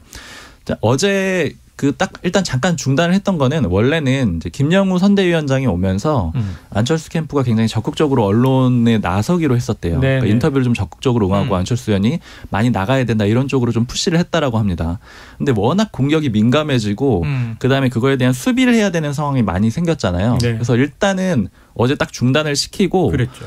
인터뷰를 지금 일요일까지는 하나도 안 잡았다고 하더라고요. 그러니까 일단은 지금 그 안철수 의원은 입을 좀 닫는 그런 그림이고 대신에 김영우 위원장이 나가가지고 좀 민감한 문제를 처리하는 이런 식의 좀 대응이라고 보시면 되고 그리고 이 공격의 포인트가 지금 두 가지 지점이 있는데 대통령 내지는 대통령실이 하나가 있고 그리고 이제 친윤그룹 의원들이 또 한 그룹이 있잖아요. 요거에 대해서 지금 어떻게 대응을 할 거냐. 그러니까 예전에 그 이준석 전 대표나 나경원 전 의원 보면은 뭐 비슷하게 물러났다라고 친다라고 하면은 그때 약간 분리 전략을 썼거든요. 그러니까 윤 대통령은 그래도 우리 편이야. 이렇게 계속 강조를 하면서 저 소위 말하는 그 표현을 쓰지 말라고 해서 좀 그렇지만 그 윤핵관들이 문제다. 이런 식의 투트랙 전략을 많이 썼잖아요. 그랬나요? 기자들은 괜찮겠죠. 하여튼 그래서 분리 전략을 해왔는데 이것도 혹시 그렇게 대응을 할 생각이냐 이렇게 물어봤더니 일단은 아예 무대응하겠다라고 합니다. 그러니까 그 친윤그룹의 공격도 안철수 의원 본인은 대응을 안 하는 그런 방식으로 갈 것 같아요. 그러니까 이쪽에서 이제 민감한 문제를 다루지 않고 김영우 선대위원장을 스피커로 좀 내세워가지고 대응하는 그런 방식으로 갈 걸로 보입니다. 근데 말씀하신 대로 뭐 여러 가지 과거의 문제까지 파서 공산주의자를 존경하는 뭐 이런 얘기도 나오고 막 어떻게 될지 모르겠네요. 자, 그런데 이 기자님. 오늘 이게 당대표 중도 사퇴로 나오다 보니까 백브리핑이 굉장히 중요해진 것 같아요. 네, 맞습니다. 박순봉 기자가 말했던 그 지라시 이제 안철수 의원이 중도 사퇴할 것이다. 이것이 한참 돌았는데 오늘 오전에 국민의힘 전당대회 후보자들 비전 발표회가 있었습니다. 맞아요. 이제 끝난 후에 기자들이 안철수 의원에게 이제 백브리핑을 붙었는데 당대표 중도 사퇴론이 계속 나오는데 이런 소문이 왜 자꾸 나오는지 혹시 어떻게 생각하냐 그랬더니 안철수 의원이 절대로 김기현 대표님 사퇴하시면 안 됩니다. 끝까지 함께 대결했으면 합니다. 그래서 기자가 김기현 의원이 아니고 안철수 의원님에 대한 질문이었습니다. 네네. 그랬더니 안철수 의원이 1위 후보가 사퇴하는 거 보셨습니까? 라고 말을 했는데요. 네네. 이를 두고 좀 재밌는 해프닝이었는데 예. 안 의원이 정말 모르고 동문서답을 한 것이냐 아니면 일부러 네. 김 의원을 좀 우회해서 꼬집은 것이 아니냐 네네네. 이런 두 가지 좀 감론을박이 있었는데요. 오늘 백브리핑 중에서는 이 안철수 의원의 이 브리핑이 민주당 기자들 사이에서도 굉장히 화제가 지금 됐습니다. 갑자기 궁금해지는 게 몰라서 대답한 것 같으세요? 아니면 알고 돌려서 친 것 같으세요? 저는 후자에 한 표를 네네. 아유 정치를 지금 뭐 10년 넘게 하셨는데 그렇죠. 설마 전자면은 너무 이렇게 좀 이렇게 뭐랄까요 눈치 캐치하는 감각이 그렇죠. 없는 거 아닙니까? 네. 그래서 저는 정치 많이 늘었는데 이런 생각이 지금 들었었어요. 사실은 하지만, 그리고 제가 이제 후자인 게 맞는 게 그러니까 뭐 추정이 아니고 맞는 게 캠프 쪽의 얘기를 들어봤을 때는 이제 이런 식의 답변을 이미 준비를 했었대요. 준비를 했었다. 그러니까 아마 1위 후보가 사퇴할 수는 없다. 이 논리는 이미 짜 놨던 거고 이제 여기서 좀 임기응변으로 그 김기현 의원한테 한 거 아니야? 이런 식의 반응을 친 건 아마 현장 애드립이지 않았을까 그렇게 보입니다. 아니 김기현 의원이 그만두신다고요? 그러시면 안 됩니다. 재밌잖아요. 본인이 지금 위기에 처해 있는데. 자, 국민의힘 정진석 비대위원장 대통령실을 끌어들이지 말라. 주호영 원내대표 후보 간의 양보 굉장히 지금 과열을 좀 이렇게 뭐랄까요 좀 차갑게 만들려는 노력들을 지도부가 하고 있어요. 국민의힘은 간신배, 윤핵관 이걸 금지어로 설정했다고 해요. 천하람 후보는 이 시위 피켓에 아예 등장을 해서 간신배를 간신배라 부르지 그럼 뭐라고 부르냐 그랬는데 국민의힘 분위기 지금 어떤 거예요? 뭐라고 부르겠습니까 앞으로? 명칭이 좀 바뀔까요? 글쎄요 오늘 뭐 각자 나름대로 부르는 것 같은데 일단 뭐 천하람 후보는 그냥 그대로 쓰는 모양이고 소위 말하는 이제 이준석 전 대표 라인업에서는 그 공격을 더 강화하는 그런 그림이잖아요. 그리고 아까 그 김영우 선대위원장 같은 경우에는 뭐 우두머리 뭐 어떤 표현 썼었죠? 하여튼 뭐 패거리 약간 그런 식의 표현을 썼던데 뭐 정확한 표현은 기억이 안 나는데 좀 바꿔가지고 뭐 그 표현은 크게 중요한 것 같지는 않고요. 근데 이게 좀 그림은 이런 걸 좀 볼 필요가 있을 것 같아요. 그러니까 김기현 의원 캠프에서는 사실 천하람 후보를 크게 걱정하지 않고 있는 분위기예요. 아직까지는. 그러니까 지금 사실은 이제 요 여권에서 나와가지고 특히 이제 대통령실에서 나서가지고 이런 표현 쓰지 말라고 한 거는 안철수 의원에 대한 견제가 되는 거잖아요. 그런데 그거 쓰지 말라고 했지만 이 천하람 후보 내지는 뭐 김용태 전 최고위원이라든가 계속 쓰고 있잖아요. 이거는 우리를 좀 때려라 이런 그림인 건데 김기현 캠프 내지는 친윤그룹에서도 아직 반응을 전혀 안 하고 있잖아요. 그러니까 안철수 의원만 때리고 그다음에 여기는 전혀 공격을 안 하는 그런 그림이 하나가 있는 거고요. 이제 국민의힘 내부 분위기는 사실 걱정하는 분위기 굉장히 많습니다. 왜냐하면 난방비도 그렇고 고물가도 그렇고 좀 국민들이 굉장히 걱정이 많은데 전당대회 내부에서 이렇게 계속 싸우는 거 너무 보기 안 좋다. 그리고 대통령실이 이렇게 개입이 되는 그림이 결국에는 부담이 될 것 같다. 이런 얘기들이 사실은 중진 의원들 사이에서는 좀 많이 나와요. 중진 의원들은 이런 우려들이 꽤 크고요.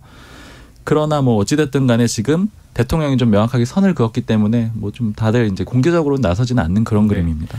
자, 결국은 이게 어떤 효과들을 낼지는 이 뚜껑 열어봐야 한다. 이 당원 투표하기 전에는 모른다. 물론 10일 날 1차 컷오프가 나오죠. 그때 조금 좀 뭐 느낌을 받을 수 있을까요? 안철수 의원과 대통령실의 갈등 말씀하신 대로 이게 지금 역풍이 될지 아니면 그냥 윤심으로 당심이 결정될지 이게 다 여러분들의 이 해석이 구구해요. 그 이유가 지금 당원 비율이 어떻게 돼 있느냐. 이준석계가 어느 정도 약진할 것이냐. 해석이 다 다른데 박 기자님 어떻게 보십니까? 일단은 일반 여론조사를 보실 때 그냥 그 진영을 다 떠나가지고 그냥 해석을 하실 때 한 가지 좀 유념해서 보셔야 되는 거는 보통 여론조사 뭐 1000명 정도 단위로 하잖아요. 그러면은 이게 국민의힘 당원 대상으로 하는 전당대회를 염두에 두고 한 거라서 국민의힘 지지층 대상으로 한 내용을 또 따로 뽑아주죠. 근데 그렇다고 하더라도 보통 1000명 대상으로 하면은 수도권이 한 500명 정도 돼요. 그 인구 비중상 맞죠. 왜냐하면 수도권이 한 2천만 명 이상 살고 있으니까. 근데 실제 당원 비중은 어떠냐면은 뭐 구체적인 수치를 말씀드리긴 좀 그렇지만 수도권이 한 40%가 좀 안 되는 수준이고 TK랑 부울경을 합치면 40%가 훌쩍 넘거든요.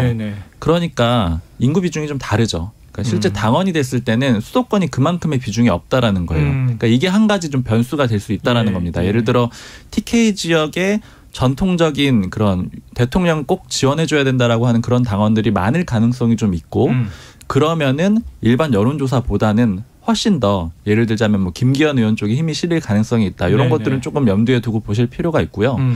그리고 이제 당원 비중 가지고 서로 여러 가지 해석들을 하고 있는데 일단 이준석 전 대표 쪽에서는 그림을 이렇게 그리고 있어요. 예전에 이준석 전 대표가 당대표가 될 때 그때 치렀던 전당대회는 당원이 책임 당원이 28만 명 대상으로 했거든요. 그리고 그 다음에 윤석열 대통령이 당내 경선을 거쳐가지고 후보가 될 때 그때는 56만 명이었고요. 딱 2배가 됐죠. 그리고 이번에 84만 명이거든요. 그러니까 딱 3배가 됐거든요. 근데 이런 과정들을 봤을 때 이준석 전 대표 체제가 들어서고 나서 당원들이 굉장히 많이 늘어났다라는 거예요. 그리고 2030 세대도 굉장히 많이 늘어났다라고 보기 때문에 이 표만 집결을 해주면은 지금 이준석 전 대표 측에서 추정하기로는 2030, 40까지 합쳐가지고 한 30% 초반대로 보고 있거든요. 이 표가 집결을 하면은 최고위원도 충분히 당선시킬 수가 있고 그 다음에 그 천하람 후보도 유의미한 득표를 할 수가 있다 이렇게 주장을 하고 근데 이제 반면에 이 김기현 후보 캠프나 아니면 친윤그룹 쪽에서는 어떻게 얘기를 하냐면은 그때 28만 명에서 56만 명으로 확 늘어날 때 그때 윤석열 대통령이 실제 경선에서 어느 정도를 득표를 했냐면은 그 원희룡 장관 것까지 포함을 해가지고요. 원희룡 장관 표는 좀 적은데 어쨌든 합쳐서 60%가 넘었다는 거예요. 그러면 이 표가 다 이준석 표겠느냐.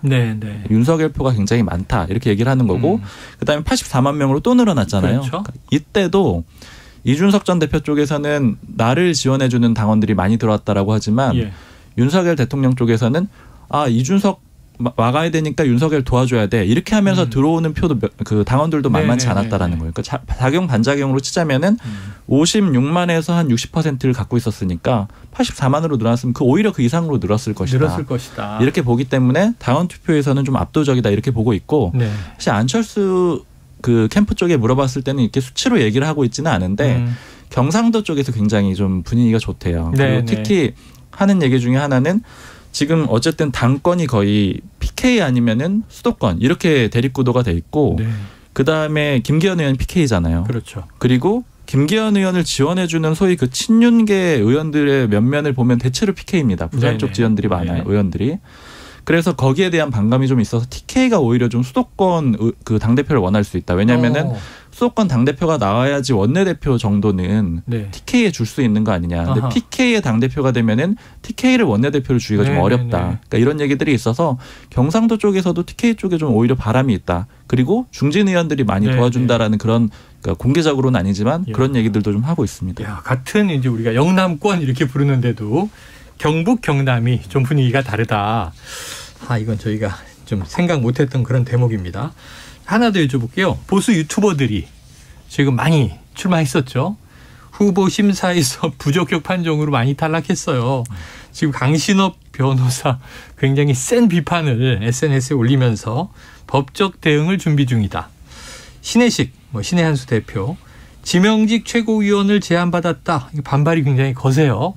결국 나를 이제 부적격으로 하다니 당에서는 사유를 밝히지 않고 있어요. 요거 판세에 어떤 영향을 미칠까? 또는 배경은 뭘까? 어떻게 보십니까?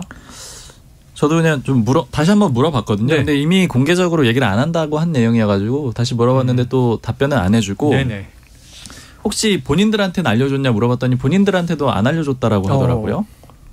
그리고 그래서 이런 거에 좀 비유를 하더라고요. 그러니까 기업들도 심사 탈락했을 때 그 사유를 꼭 알려주지는 않지 않느냐 그런 얘기도 하고요. 그래서 어쨌든 그건 알 수가 없는 상황인데 판세로 좀 보자면은 이제 어찌됐든 간에 이제 보수 유튜버들이 결국에는 나중에는 그 결선 투표를 가게 되면은 김기현 의원 쪽을 좀 지원해 줄 수밖에 없는 그런 그림이라고 많이 해석들을 했거든요. 그러니까 이제 결정적으로 영향을 주진 않았을 걸로 보여요.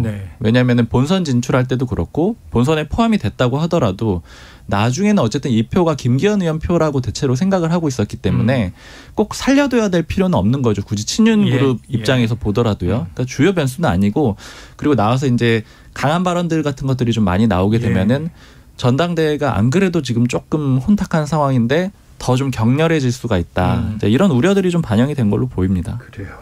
자, 민주당으로 가보죠. 오늘 오전에 더불어민주당의 검찰 독재 정치 탄압 대책위원회. 자, 지금 조선일보 정정보도 조정 신청서를 냈는데, 자, 조선일보 기사 어떤 내용이고요? 접수의 배경은 뭡니까? 네, 어제자 기사였는데요. 조선일보가 무려 1면에 민주당이 수사 검사의 신상 공개는 물론 수사 검사가 마음에 들지 않을 때 검사를 바꿔달라고 요청하는 기피 신청을 할 수 있게 하는 이른바 검수완박 시즌2 법안을 추진한다는 내용이었는데 법안을 추진한다. 네, 이 같은 법안을 이재명 대표가 직접 지시해서 좀 하고 있다. 이런 내용이었습니다. 그래요. 그리고 좀 해석을 달았는데 이 같은 이 대표의 지시는 자신의 사법 리스크 방어를 위한 것이다. 네네네. 이런 해석도 함께 달았습니다. 그래서 아까 말씀하신 민주당 검찰 독재 탄압 대책위가 즉각 오보라며 반박문을 냈는데요. 단독 이렇게 돼 있네요. 네, 또 단독 기사였는데 그래서 오늘 오전에 언중위에 정정보도 조정 신청서까지 접수를 했습니다. 그 민주당에서 오보 대응이 나오고 조선일보도 사실 한 발 물러섰는데요. 오늘 오전에 정치면 사이드 기사로 제2 그 검수완박 법안은 이재명 대표의 지시로 한 것이 아니다. 사실상 정정보도에 준하는 기사를 냈습니다. 그런데도 좀 민주당이 언중위로 이 사건을 가져간 건 팩트가 틀렸다는 자신감. 그리고 두 번째는 이제 단독이라는 이름 하에 지금 이재명 대표를 향한 조금 좋지 않은 기사들이 쏟아지고 있는데 이에 대해서 향후 강경 대응을 하겠다. 이런 방침입니다. 뭐 민주당 이재명 대표 측 이거 악의적인 거 아니냐? 뭐 이렇게 볼 수 있겠죠. 네. 앞으로 이제 그렇게 막 쓰지 못하게 할 거야. 이런 또 이제 좀 미리 막기 위한 대응책도 되는 거고. 자, 조선일보 단독 기사인데 받아 쓴 언론사는 없었습니다. 더불어민주당 입장에서는 이미 법안은 나와 있었던 것이고 이거 김남국 박찬대 의원이 추진하던 것이지 이 대표 지시는 아니다. 뭐 이게 이제 내용인 거죠? 네, 맞습니다. 이 기사가 나고 나서 당연히 이제 기자들이 그 검사 기피 법안을 발의한 김남국 의원과 뭐 박찬대 의원에게 전화를 했는데 당연히 사실이 아니다라고 해서 이제 기자들도 받아쓰지 않았는데요. 그 김남국 의원이 수사검사 기피제도 개정안을 발의한 게 2020년 8월입니다. 이때는 대장동 수사도 이루어지지 않았고 이재명 대표가 뭐 당대표가 되기도 전이기 때문에 이건 전혀 오보라는 거죠. 또 전이고. 그렇죠. 그리고 박찬대 의원이 이제 준비하고 있다는 검사 공개 법안 같은 경우도 현재 그냥 검토 중으로 뭐 적극 추진하는 단계가 아니라는 겁니다. 그리고 또 두 번째는 수사검사를 바꿔달라고 하는 이 기피제도 또한 조선일보 보도에서는 수사가 마음에 들지 않을 경우로 했는데 그것이 아니라 그 법관 기피제도처럼 이해 충돌이나 아니면 친족 관계 이런 것에 한해서 하는 거지 절대 이재명 방탄을 위한 게 아니다. 이렇게 오보 대응을 했습니다. 그래서 스토리들이 대부분 이제 이재명 사법 리스크를 방탄하기 위해서 이게 또 여권의 이제 지속적인 공격과 시각이 있으니까 이런 일이 벌어질 수 있는데 자 그런데 이제 한동훈 법무부 장관 그리고 국민의힘이 이 조선일보 기사를 언급해서 논란이 된 것 같아요, 박 기자님. 네, 일단은 뭐 진위 여부를 확인하고 아마 언급한 거라고 보기는 어려울 것 같고 일단 기사가 나왔으니까 이제 뭐 이런 내용에 대해서 언급을 이제 했던 건데. 사실 이제 그런 얘기는 좀 해요. 그 한동훈 장관이 사실은 이제 요 검사의 뭐 이름을 공개를 한다라거나 아무튼 이 검사와 관련된 이런 거에 대해서는 꽤 강경한 입장이라고 하는데 예전에 이제 한동훈 장관하고 좀 가까운 인사랑 얘기를 해보니까 옛날에 그 기사를 좀 보내더라고요. 어떤 기사냐면은 2020년 3월에 나왔던 건데 그때 황희석 전 법무부 인권국장이 페이스북에다가 검찰 쿠데타 명단 해가지고 14명의 이름을 올린 적이 있었거든요. 이제 그거 보내면서 거기에 보면 이제 윤석열 대통령도 포함이 돼 있거든요. 그러니까 이거가 좀 반복되는 걸 굉장히 좀 한동훈 장관은 막고 싶어 했다라는 거예요. 그래서 이제 집권을 하게 되면 이런 일이 없을 거라고 생각을 했는데 여전히 이런 게 좀 반복이 된다. 그래서 이런 문제에 대해서는 좀 강경하게 대응을 하려는 그런 태도가 있다. 그러니까 아마 그래서 이제 이번 기사에도 아마 좀 언급을 한 게 아닌가 이렇게 좀 해석이 됩니다. 자, 이재명 대표가 11일, 그러니까 토요일이죠. 검찰에 출석한다. 자, 이런 TV조선 보도가 나왔는데 그 다음에 나온 거는 이제 10일 금요일 출석한다. 이게 팩트인 거죠? 네, 맞습니다. TV조선 보도는 결국 오보로 밝혀졌는데요. 네. 어제 민주당이 또 대응을 하기도 했어요. TV조선에서 어제 밤 9시쯤에 11일에 이재명이 검찰 출석하겠다고 통보했다. 네네. 단독 보도가 나왔는데 민주당 대표실에서 바로 기자들에게 아직 출석 일자가 조율된 바 없다라고 냈습니다. 근데 오늘 오전에 안호영 수석 대변인이 10일 이번 주 금요일이죠. 최고위가 있는 날입니다. 이 최고위가 끝난 뒤에 11시에 출석을 하겠다라고 네네. 밝혔는데요. 좀 그 배경으로는 이 대표가 계속해서 본인이 주중에는 당무에 집중하고 주말에 출석하겠다. 이 입장을 계속 고수해 왔는데 이 대표 측 입장은 계속해서 검찰 측이 주중에 나와라. 계속 이걸 고집했다고 합니다. 네네. 그래서 불가피하게 10일로 결정을 했다고 하는데요. 이 같은 배경을 두고 민주당에서는 기싸움이다. 네네. 이제 검찰도 이재명 대표가 주중 말고 주말에 불러라 하니 또 검찰은 주말 말고 주중에 와라. 네. 이러한 줄다리기의 연속 아니냐. 이렇게 좀 보고 있습니다. 날짜를 확정하고도 9시 반에 와라. 10시 반에 맞습니다. 가겠다. 지난번에 그랬잖아요. 어쨌든 1차와 2차는 토요일에 출석을 했습니다만 세 번째 이게 사실 이게 추가 소환에 조사 응하는 그렇죠. 건데 요건 이제 평일 2월 10일 금요일 오전 11시. 자, 지난 주말에 더불어민주당은 6년 만에 장외 투쟁에 나섰습니다. 이 당내 분위기 어떤가요? 계속 할 것 같습니까? 사실 당내 분위기는 좋지 않습니다. 좋지 않아요? 네. 그때 박순봉 기자가 그 얘기를 했어요. 네. 국민의힘이 이제 전당대회를 앞두고 의원 한 명당 50명 이렇게 동원하기도 힘들다. 근데 민주당 상황도 마찬가지인데요. 이번에 총 동원령을 내렸습니다. 네. 의원 한 명당 적게는 50명 그리고 많게는 100명까지 좀 총 동원령을 내렸는데 굉장히 애를 먹었다고 해요. 특히 토요일이기도 하고 특히 지방에서 올라오는 분들은 아무래도 모집하기가 힘들잖아요. 예. 그래서 의원들이 굉장히 불만이 컸다고 하고요. 그리고 지도부 내에서도 좀 반대 의견이 나왔는데 오늘 고민정 최고위원이 우리가 169석을 갖고 있기 때문에 의석수가 적어서 이제 원내에서 할 수 있는 게 없을 때 야당이 장외투쟁을 나가는 것이지 이미 우리가 원내에서 난방비라든지 이런 문제를 짚을 수 있는데 왜 밖으로 나가느냐. 그래서 더 해서는 안 된다라고 공개 비판을 하기도 했습니다. 그리고 이게 6년 만에 장외투쟁이다 보니 민주당에서는 어쩔 수 없이 포장에 나섰는데요. 30만 명이 참석했다라고 공지를 했는데 실제 경찰 추산 그리고 기자들이 현장에서 취재한 바로는 한 2만여 명 정도가 모인 것으로 보입니다. 자, 주최 측은 30만 명이 모였다. 그렇죠. 경찰 추산, 언론 추산 2만 명.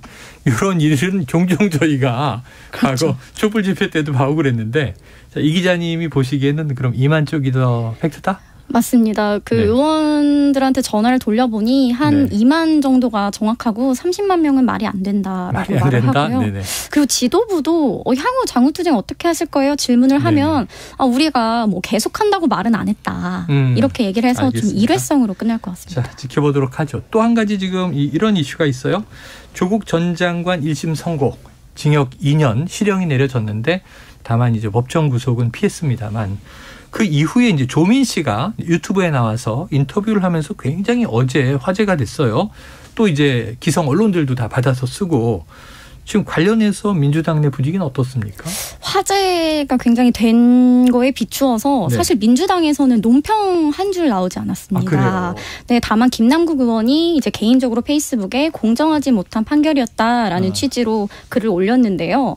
사실 지금 민주당에서는 조국과 거리 두기를 계속하고 있습니다. 공식적으로든 비공식적으로든 이른바 조국의 강은 건너야 된다.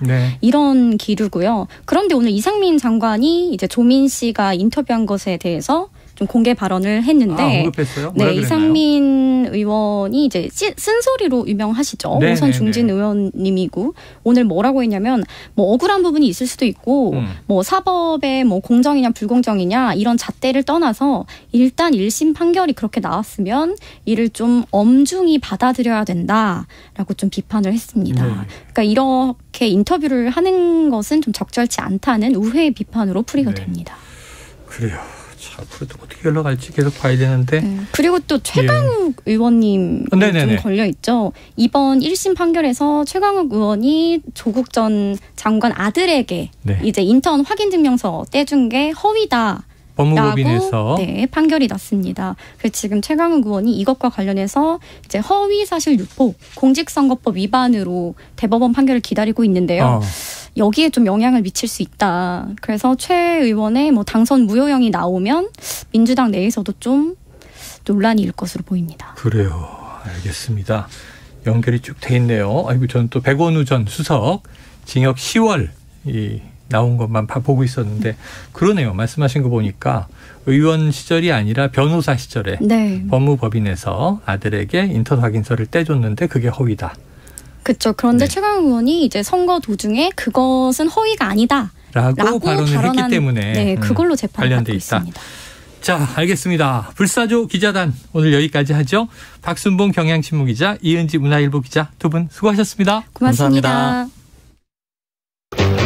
Splish splash, I was taking a bath.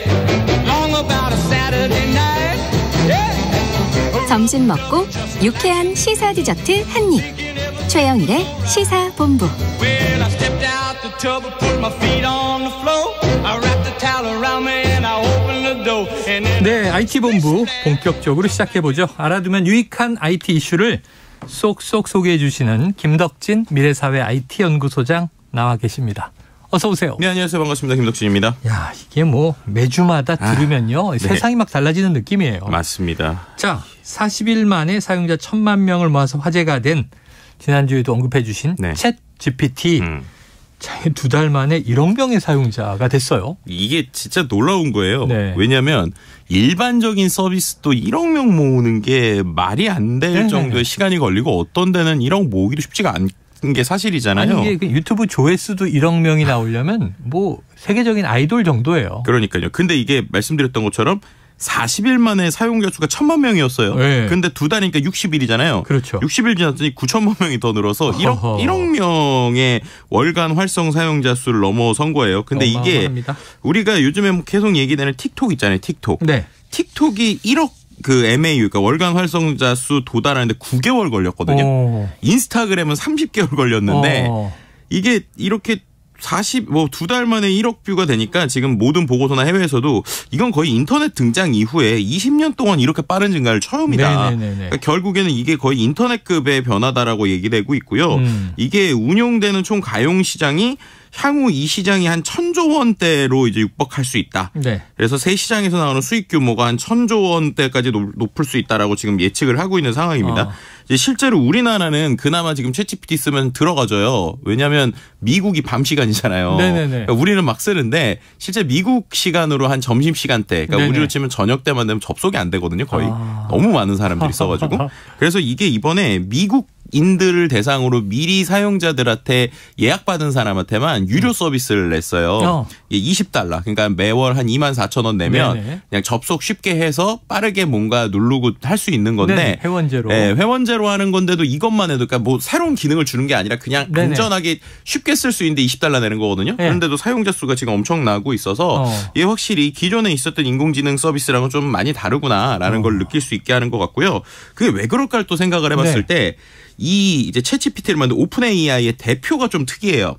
이 대표가 샘 알트만이라는 사람인데 이 사람이 전 세계에서 가장 큰 스타트업 엑셀레이터, 그러니까는 스타트업에 도움 주고 뭐 가이드 주고 투자도 해주는 Y 콤비네이터라고 하는 회사가 있어요. 근데 거기 대표 출신입니다. 그러니까 본인이 원래 수많은 스타트업들을 뭐 멘토링도 하고 투자도 하고 인큐베이팅 하던 사람이 이제 창업을 해서 이제 뭔가를 보여주니까 이제 기존에 있었던 스타트업들의 창업 공식에 약간 엑기스, 노하우 이런 거를 가지고 이렇게 하는 것이 아닌가 이렇게 좀 평가하시는 분들도 있더라고요. 보통은 해설위원이나 평론가가 선수로 뛰지 못한다 이런 통설이 있는데 이분은 컨설팅도 잘하고 직접 창업을 해서 대박을 터뜨렸습니다. 자, 이 챗 GPT가요 근로 결과물을 내주는 거잖아요. 글로 나오죠. 물어보면 질문을 하면 답을 쫙 이제 빼주는데 사람보다 똑똑하다, 뛰어나다 이런 얘기였던 건데 이 결과물과 다른 인공지능의 툴을 결합시키면 새로운 컨텐츠를 만들 수도 있다. 네, 맞습니다. 어떤 걸까요? 이게 어떤 거냐면 글을 얘가 자동으로 계속 써주잖아요. 네네. 그럼 만약에 우리 약간의 프로그래밍을 할 수 있다면 네네. 질문도 얘가 우리가 하면 이제 대답을 해주니까 외부에서 질문을 만약에 자동으로 한다. 그럼 자동으로 대답을 해주겠죠. 예. 자동으로 대답을 해준 글이 계속 쌓일 거잖아요. 네. 그럼 그 글을 누군가가 자동으로 어떤 특정 블로그에 계속 복사 붙여넣기만 해준다. 라고 하면은 매일 어떤 글이 생성될 수 있겠죠. 그러네요. 네. 실제로 이런 것들을 자동화해주는 툴들이 있어요. 그래서 이미 이 챗GPT가 나오고 나서 수많은 블로그들이 이 챗GPT가 쓴 질문과 답변으로 자동화된 블로그가 계속 올라가는 이런 것들이 뭐 일종의 노하우가 유튜브에서 계속 돌기도 하고요. 또 한 가지는 이게 대본을 써주는 거잖아요. 근데 최근에 또 인공지능과 관련해서 목소리도 인공지능이 해주고 또 심지어 나랑 비슷한 아바타가 읽어주는 이런 것들도 있다 보니까 내 비슷한 아바타를 하나 만들어 놓고 거기에서의 대본을 실제로 그런 아바타 인공지능 아바타 서비스에 아예 이 GPT-3가 붙어 있는 경우도 있어요. 그래서 이제 거기에서 그냥 자동으로 계속 대본을 생성해 가지고 계속 그냥 아나운서한테 무한한 대본을 주듯이 제 걸로 영상을 읽는 이런 컨텐츠도 요즘 나오고 있고 또 한 가지는 뭐 예를 들면 지금 뭐 오늘의 현상 혹은 어떤 뭐 2년 전에 있었던 역사적인 이야기 이런 것들을 그냥 챗GPT한테 쓰라고 하면 잘 정리해 주잖아요. 네네. 그럼 그거를 또 넣게 되면은 요즘에는 유튜브에 우리가 또 어려운 것 중에 하나가 이거 음악 뭘 고르지? 뭐 영상 뭐 고르지? 뭐 이미지 뭐 고르지? 그것도 또 자동으로 찾아주는 인공지능들이 있거든요. 네네네. 그럼 그거랑 합치면 쉽게 말해서 챗GPT한테 그냥 질문 하나만 하면 영상까지 나오는 것들이 되고 유튜브에 그런 것들이 계속 올라가는 지금 상황이에요. 네네. 그러다 보니까 이게 한편으로는 와 신기하다 할 수 있지만 반대로 말하면 소위 저품질 그러니까 비슷한데 약간 비스무리한데 내용이 없는 것 같고 이게 내용이 맞는지 잘 모르겠는데 영상은 엄청 많이 올라오는 이런 것들이 좀 많아지다 보니까 이거 좋은 거냐 나쁜 거냐 뭐 이런 얘기들도 지금 계속 나오고 있는 상황인데 어쨌든 그런 영상들은 계속 지금 생성되고 있다 뭐 이렇게 설명드릴 수 있는 것이죠. 영상, 블로그 이런 포스팅하는 것들을 사람이 하지 않고 일정 정도 설정을 해놓으면 그냥 챗GPT와 연동된 다른 툴이 무한 생성을 해서 계속 붙이고 쌓고 있다. 네. 야, 하루가 다르게 뭐 급성장을 하고 있으니까 구글에서도 새로운 AI 발표 시기를 앞당겼다고 합니다. 네네. 그런데 한간에서는 이 빅테크 기업들이요. 인공지능 기술이 모자란 게 아닌데 서비스를 안 내왔을 뿐이다. 이런 얘기도 나오던데 그러면 챗GPT가 아주 특별한 기술인 게 아니라 이런 게 많이 나올 수 있는 거예요? 그러니까는 그 챗GPT가 어떻게 보면 지금까지 인공지능 기술의 누적의 결과라고 볼 수 있어요. 네. 그럼 반대로 얘기하면 구글 같은 회사도 충분히 인공지능 계속 해왔잖아요. 그렇죠. 그래서 뭐 과거에 람다나 이런 식으로 대화형 인공지능에 대해서 일종의 샘플이나 이런 기술 소개는 많이 했었어요. 근데 이거를 모든 사람이 쓸 수 있는 수준의 서비스로 내놓지는 않았습니다. 그러니까 뭔가 일부 베타를 쓸 수 있거나 누군가가 얼리 액세스를 받은 사람들만 쓸 수 있게 했었는데 그 이유들이 뭐냐면 과거에 알파고 이후에 생겼던 인공지능에 대한 이슈가 그때 똑같이 생길까 봐 걱정한 거예요.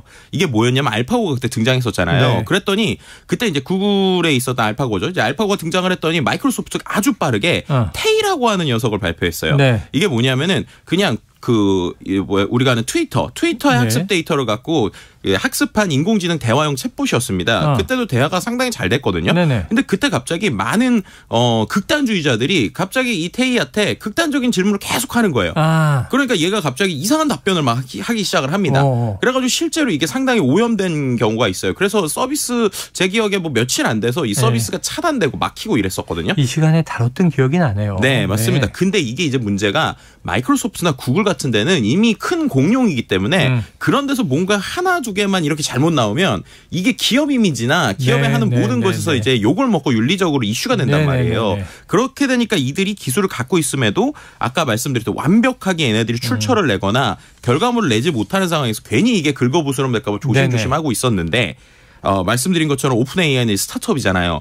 그리고 이 데이터 자체가 약간 우리는 원래는 공공성을 띠고 있고 약간의 오픈되어 있는 데이터이고 그리고 이제 오픈 소스를 썼다. 그러니까 우리가 무료로 사람들에게 쓸 수 있게 해주니까 너네 여러 가지로 테스트해보면서 써봐. 이런 지금 논조란 말이에요. 그렇죠. 그렇게 되니까 사람들이 쓰다가 조금 이상해도 아이 뭐 공짜인데 그리고 스타트업이 하는 건데 그런 식의 마인드인지 아니면 거꾸로 와 이게 일반인들한테 싹 퍼지니까 이게 놀랍다 연서 그런지 몰라도 그런 비난에서 조금은 벗어날 수 있는 거죠. 근데 그런 상황에서 어떻게 보면 구글은 계속적으로 얘기했던 게 아니 쟤네 저렇게 하면 우리랑 예전에 똑같은 이슈가 생긴다. 네네네. 그래서 우리는 출처를 밝히거나 조금 더 이런 것들이 명확하게 확정될 수 있는 AI 만들 거야. 곧 발표할 거야 그랬는데 보는 것처럼 2달도 안 돼서 1억이 되니까 구글이 지금 좀 급한 것 같아요. 그래서 지금 아마 이제 우리나라 시간 기준으로 내일 정도였나 이제 본인들의 이제 새로운 AI를 이제 발표하겠다라고 얘기하고 있고요. 마이크로소프트 역시도 이제 이 오픈API에 이제 그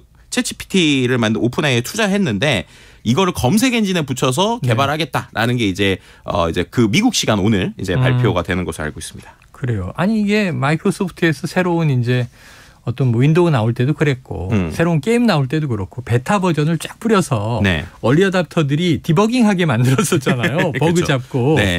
그거 왜 모르죠? 이렇게 이제 미완성이어도 던지고 나서 오히려 참여시키는 게 더 중요한 그쵸. 비즈니스 모델인데. 그러니까요. 그게 스타트업이면은 되는데 대기업들이 그렇게 하는 거를 이제 좀 받아들이지 못하는 것 같아요. 제가 아는 교수님들은 지금 챗 GPT에서 계속 오답 찾기를 하면서 혼자 즐거워하고 있어요. 이거 봐 나보다 똑똑하지 않아 막 이러면서. 자 실제로 챗 GPT 관련해서 밝은 소식만 있는 게 아닙니다.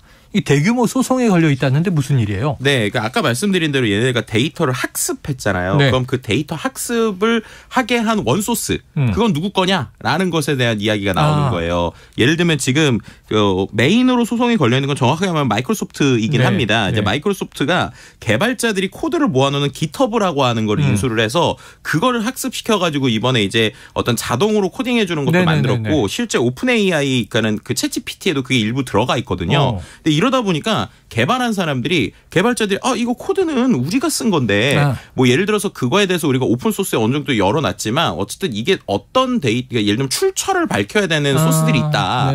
근데 그런 것들도 너네는 이거 학습은 분명히 시켜서 나랑 내가 쓴 비슷한 코드가 나오는 것 같은데 이거 내 거로 학습했다는 거 얘기하지 않지 않느냐. 그러니까 결국 이건 도용이다라고 하면서 이제 아주 큰 소송들을 지금 준비하고 있거든요. 그래서 이런 소송들이 결국에 어떤 식의 결과가 나올지에 따라서 우리가 블로그 글 쓴 걸로 만약에 인공지능이 학습했다. 그럼 우리가 그거에 대해서 소유권을 주장할 수 있을까? 라는 얘기가 이제 계속적으로 화두가 될 것 같습니다. 이해가 됩니다. 그러니까 뭐 이게 계속 저작권 문제 나올 것 같고요. 시도 쓰고 그림도 그리고 작곡도 하는데 그리고 이제 인간 노동 착취 얘기도 나올 것 같고요.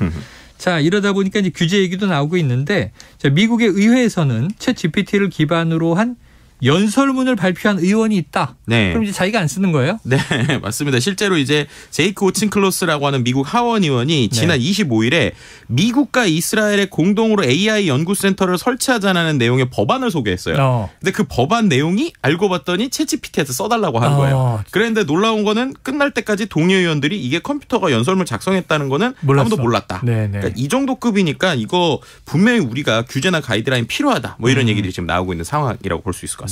어쩌면 이 미국 국회의원 보좌관 수를 줄이게 될 것인가, 우리나라에는 어떤 영향을 미칠 것인가.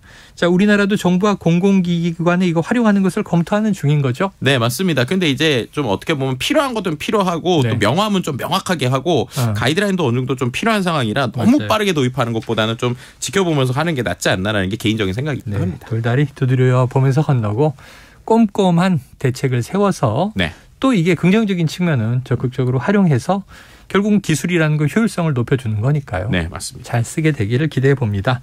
자, 김덕진 미래사회 IT연구소장과 IT본부 함께했습니다. 오늘도 말씀 고맙습니다. 네, 감사합니다. 예, 최영일의 시사본부 오늘 준비한 내용은 여기까지입니다. 자, 저는 내일 수요일 낮 12시 20분에 어김없이 다시 돌아오도록 하겠고요. 자, 오늘도 청취해 주신 여러분 감사드리면서 남은 오후 잘 보내시길 바랍니다. 내일 뵙겠습니다.